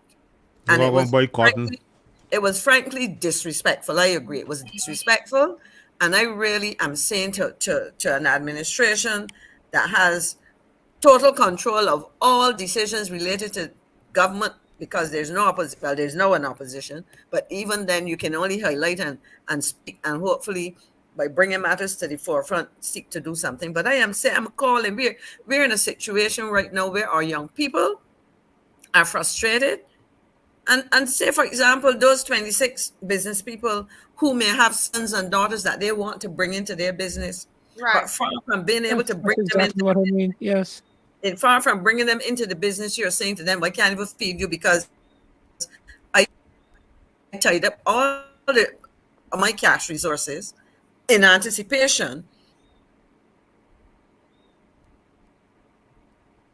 Is it me or is Miss McLean? We should get speaking? contacts with think- should allow us not, to succeed. But no, you're gonna come and get these. Truth is, one last point. The truth is, in terms of allocating contracts, there is scope within the financial rules and the rules that govern decision making of cabinet, that government can make certain decisions in the interest of ensuring that the cake is spread.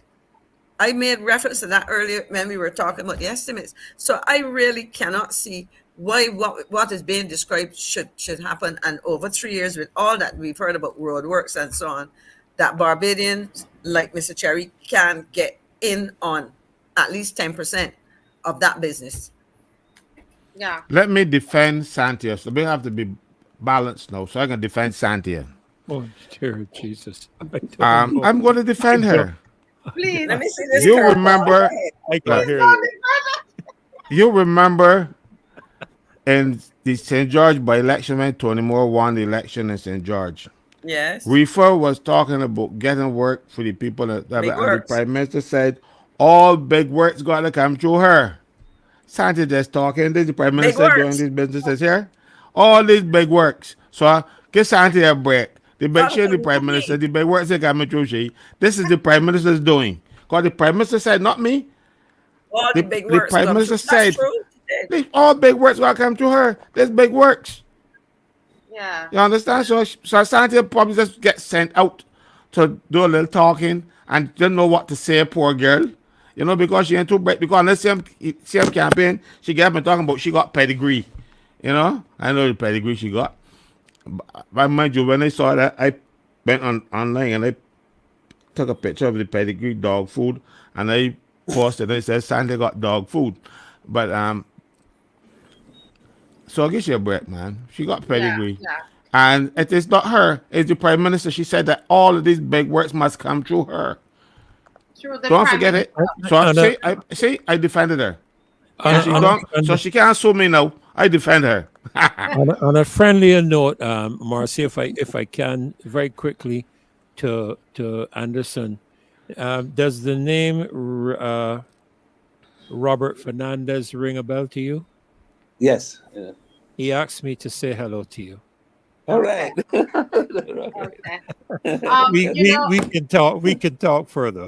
yes. Yes. You can Well, always it's get my number from Marcia. 9:58. It's 9:58. 2 minutes to 10 o'clock, and you know, people are.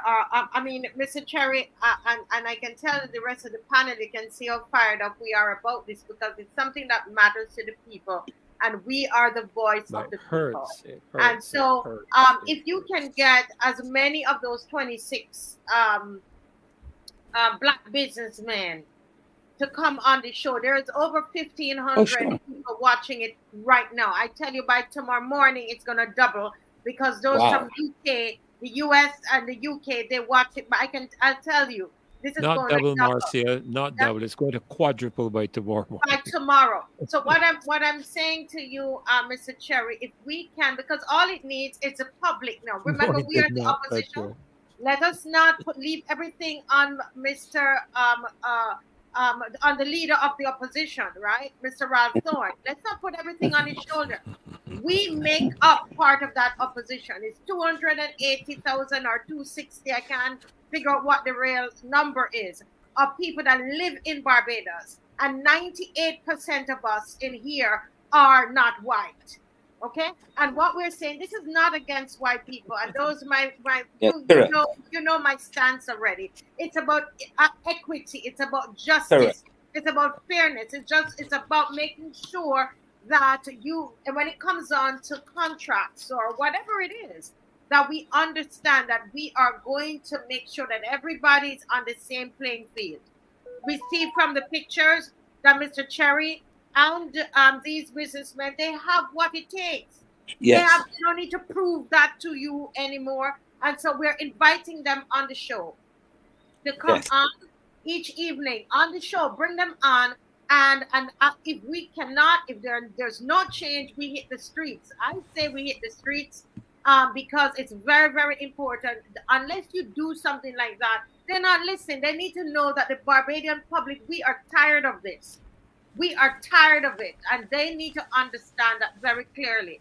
I don't know what the others have to say about it. It's 10:01. We normally give our final words.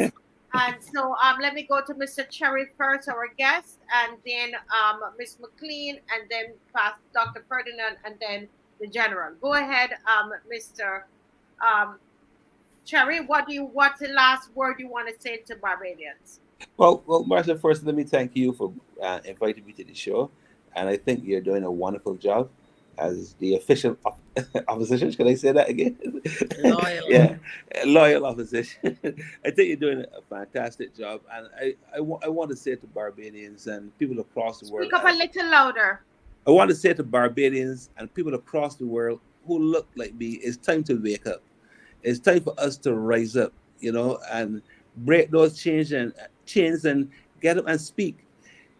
You have a voice, and don't suffer in silence anymore.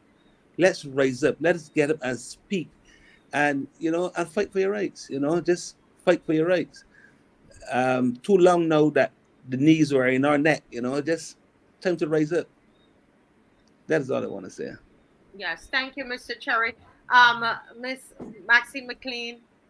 Yes, Miss Marcia, Mrs. Weeks. I really want to say that the discussion that we had just now, what I heard on the radio today, demonstrates the need for serious policy change and a commitment to what I call inclusion. People talk about all kinds of inclusion. We are talking about economic inclusion, and there are very practical ways in which Black people in Barbados, the majority of the people in Barbados who constitute the consumers, who constitute the taxpayers, need to be given a fair chance.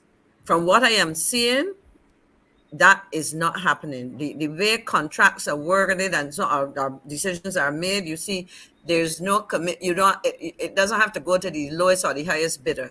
So while you may have a so-called process, we need to be able to see that there's a concerted effort to be fair and to be transparent. It is not happening, and we are seeing it all the time.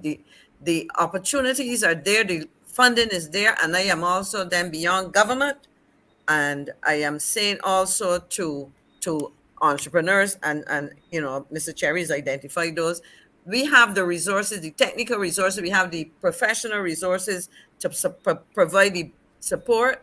We have to demand that our dollars as taxpayers, our dollars as consumers, go in ways where we cannot control where we go and spend, but Yes. where we state a government, while I don't have direct control, I want to be assured that what you are doing at the end of the day is giving people who, at the end of the day, vote for you, pay the taxes, consume goods and services, are given a chance to produce those products and services in a way that enfranchises and shares the economic cake. It cannot be about, to use an expression that one of my colleagues always used to use, a too few.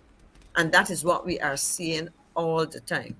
And we have to make our voices and our dollars and those kinds of things work for the benefit of the vast majority of people. At the end of the day, or we will be shut out, and our children will pick up and go, as somebody said, because they will get frustrated to see the double speak that is taking place, and the fact that their parents, who have done all they can to say to them, we don't have to be employees only, are not being given a chance.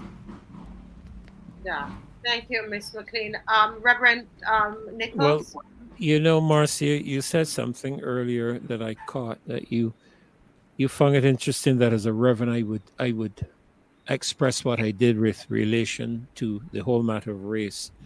But I would be walking in my master's footsteps, because he dealt with race matters. There was no greater race issue in the days of Jesus and Samaritans.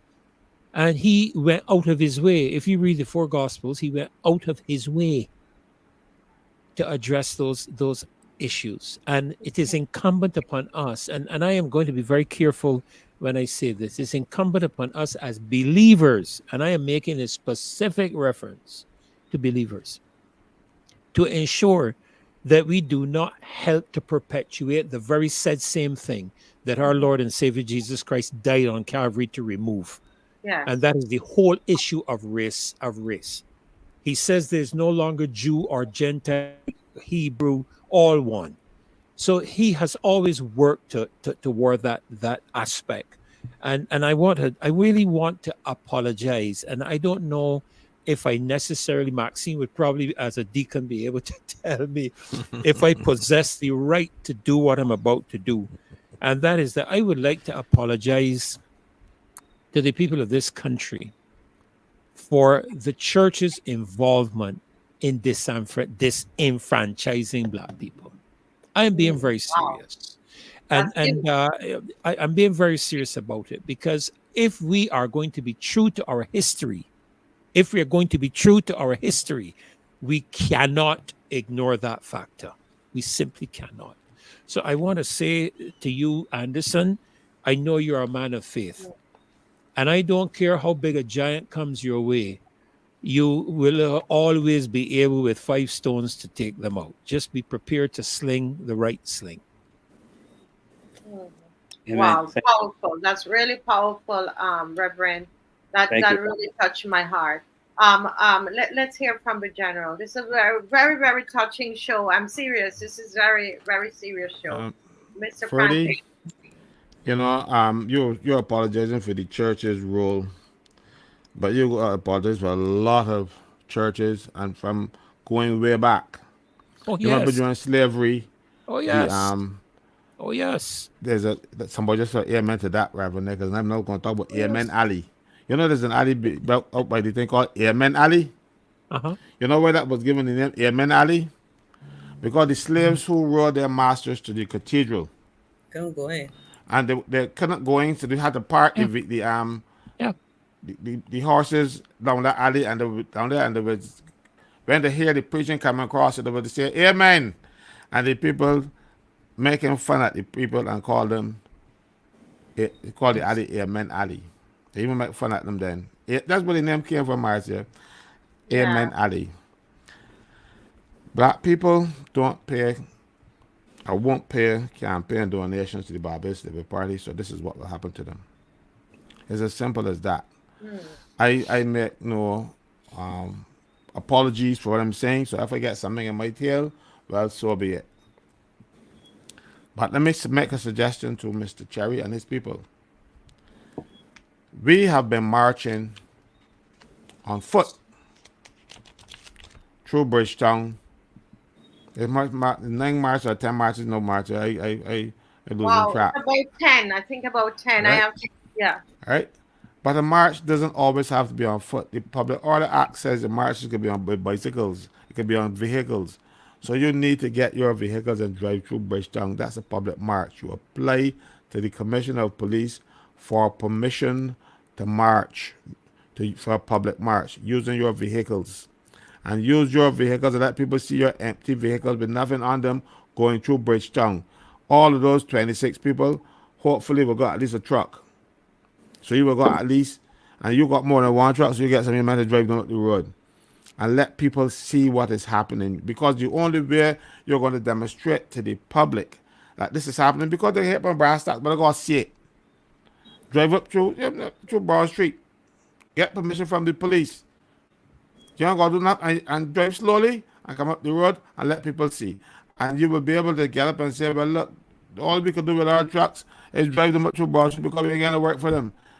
You know what I mean? You got to shame this government. No, I don't think they got any shame. But you got to at least try to shame this government into behaving like decent human beings. Or like they care. Like the slogan on the t-shirt said that they care, make them care. You know, Yeah. I really feel that you have to get up and just don't go on brass tacks. Cause I don't go on brass tacks a lot anymore. I join Marcia. I joined the controversial person of the year to do my thing. Right? So and people join you too. I will sit down in front of a truck and I'm not and you do not have to give me $7,500 to sit down in front of the truck with you. I will do it for free. All I right, would- that's and right. Marcia, I just want to say good night. Marcel, Yeah, I will write in the bucket of the excavator. bucket. I can see you in there, Reverend. But I want to say, Mr. The people say, "Oh, what have you been doing for people in Barbados?" Let me just say this, because a lot of things Mr. Cherry does, he does not speak about it. And that's as much as I can say because of the kind of person that he is. And I don't care. Don't come on here and tell me that he is a supporter of the BLP. It doesn't matter to me, really. I'm a Barbadian and he's a Barbadian. I was too. I was too, so what? Me too. Me Yeah. too. I saw the light. But even if I was coming up from Damascus and I saw it and I got taught like for these language I know. I was And the coming light shone on you. Were you were you on a horse? The question is, were you on a horse? but You have to be Mr. Cherry, if this is Yes, something that you and the other 26 are because you see, it's not just a statement for you and the 26. It is something that has been going Statement for on. Barbadian Ms. citizens. McLean has been saying it. Ronald Wow. Jones, former Minister of Education, has been saying some stuff on here as well. This has been going on forever, and we need to take a stand and say, listen, what we want is economic inclusion. I wrote some of the things that Maxine McLean said. We want more contracts of Black people. We want a piece of the pie. We want to eat too. We want to eat the food, as we would say in Jamaica. Yeah, man. That's Yeah, man. what we want. It's not about Mr. Cherry. And don't you tell me No. that he's currently a BLP. We don't business about that on the show. That's We don't irrelevant. That's business. irrelevant. It is Irrelevant. irrelevant. That's the It problem. is That's what the the problem we Reverend have. talks about tonight, and what Foolishness. we are committed to do as Foolishness. people of faith. You understand? No, from the time that they sit down, Mr. Franklin, to come up with policy, they must remember that where we are coming from, the history must play a part. You understand? When they're sitting down and they're thinking about their policy over the next 5 years, 3 years, think about black businesses? When, And when how they're you thinking, behind when they're the- thinking through the estimates right now, Marcia, when they're going through the estimates right now, Correct. Correct. they need to be Yes, thinking of it right now. Don't give them no 5 years, 3 or 5 years. They need to be correct. thinking of it over the next 2, 3 days. Correct. And all 20, if you bring them every night, I'll put them on the show because everybody needs to eat. Everybody needs Correct. to eat their food. Correct. Guys, Correct. guys, let me just say thank you. It's 10:13 and we want to thank everybody for joining. This has been a powerful one. Kimar didn't make it on. I know he told me he was on the way on the road, so he didn't make it on this evening. But I know he would have wanted to be Probably on in the show. Bahamas. There's a Kimar in Bahamas. Yes. And so we want to thank Sean Tudor for coming on early and talking to us about agriculture. Yes, Mrs. yes, Maxine, Miss Maxine McLean, for talking to us about the estimates and just how it works, the past and what's current. And of course, all the great commentary from our general, the humor, everything that he gives every night. We appreciate it. And Reverend and awesome moderator tonight, and that those very, very sobering comments you made at the end all come together to make the show wonderful. Mr. Cherry, I will be calling you because you have been there for a lot of people that can't come out and say it because you told them not to say anything. All right. So we Make gonna be sure make sure you give him my number as well to Marcia. Yes. too. Thank you. Thank you. Yes. All right. All right. God Okay. bless you, everybody. Judith Clark, Square 4, God Calvin, bless. Good night. Sherlock Warlock, Haldane Barrow, The Truth, Paul Messiah, Gelbiz. Lord, it's so many of you, over 1,400 of you, and Wow. 15, Wish I'm you sorry, luck. 1,500 and something of you who are on Wow. here tonight. Thank you very much, Mervyn, Marius, Jefferson, Ward, Gelbiz. The show is not the show if you're not here. Natasha Hope, we're powerful together. Jillian Aline, everybody, Marcia, my Nigel Newton, Rosalind Corbin, we are the change agent. We do it together. All right. God bless you all and have a lovely night. We see you Good on night. Wednesday. God bless. Bye bye. God.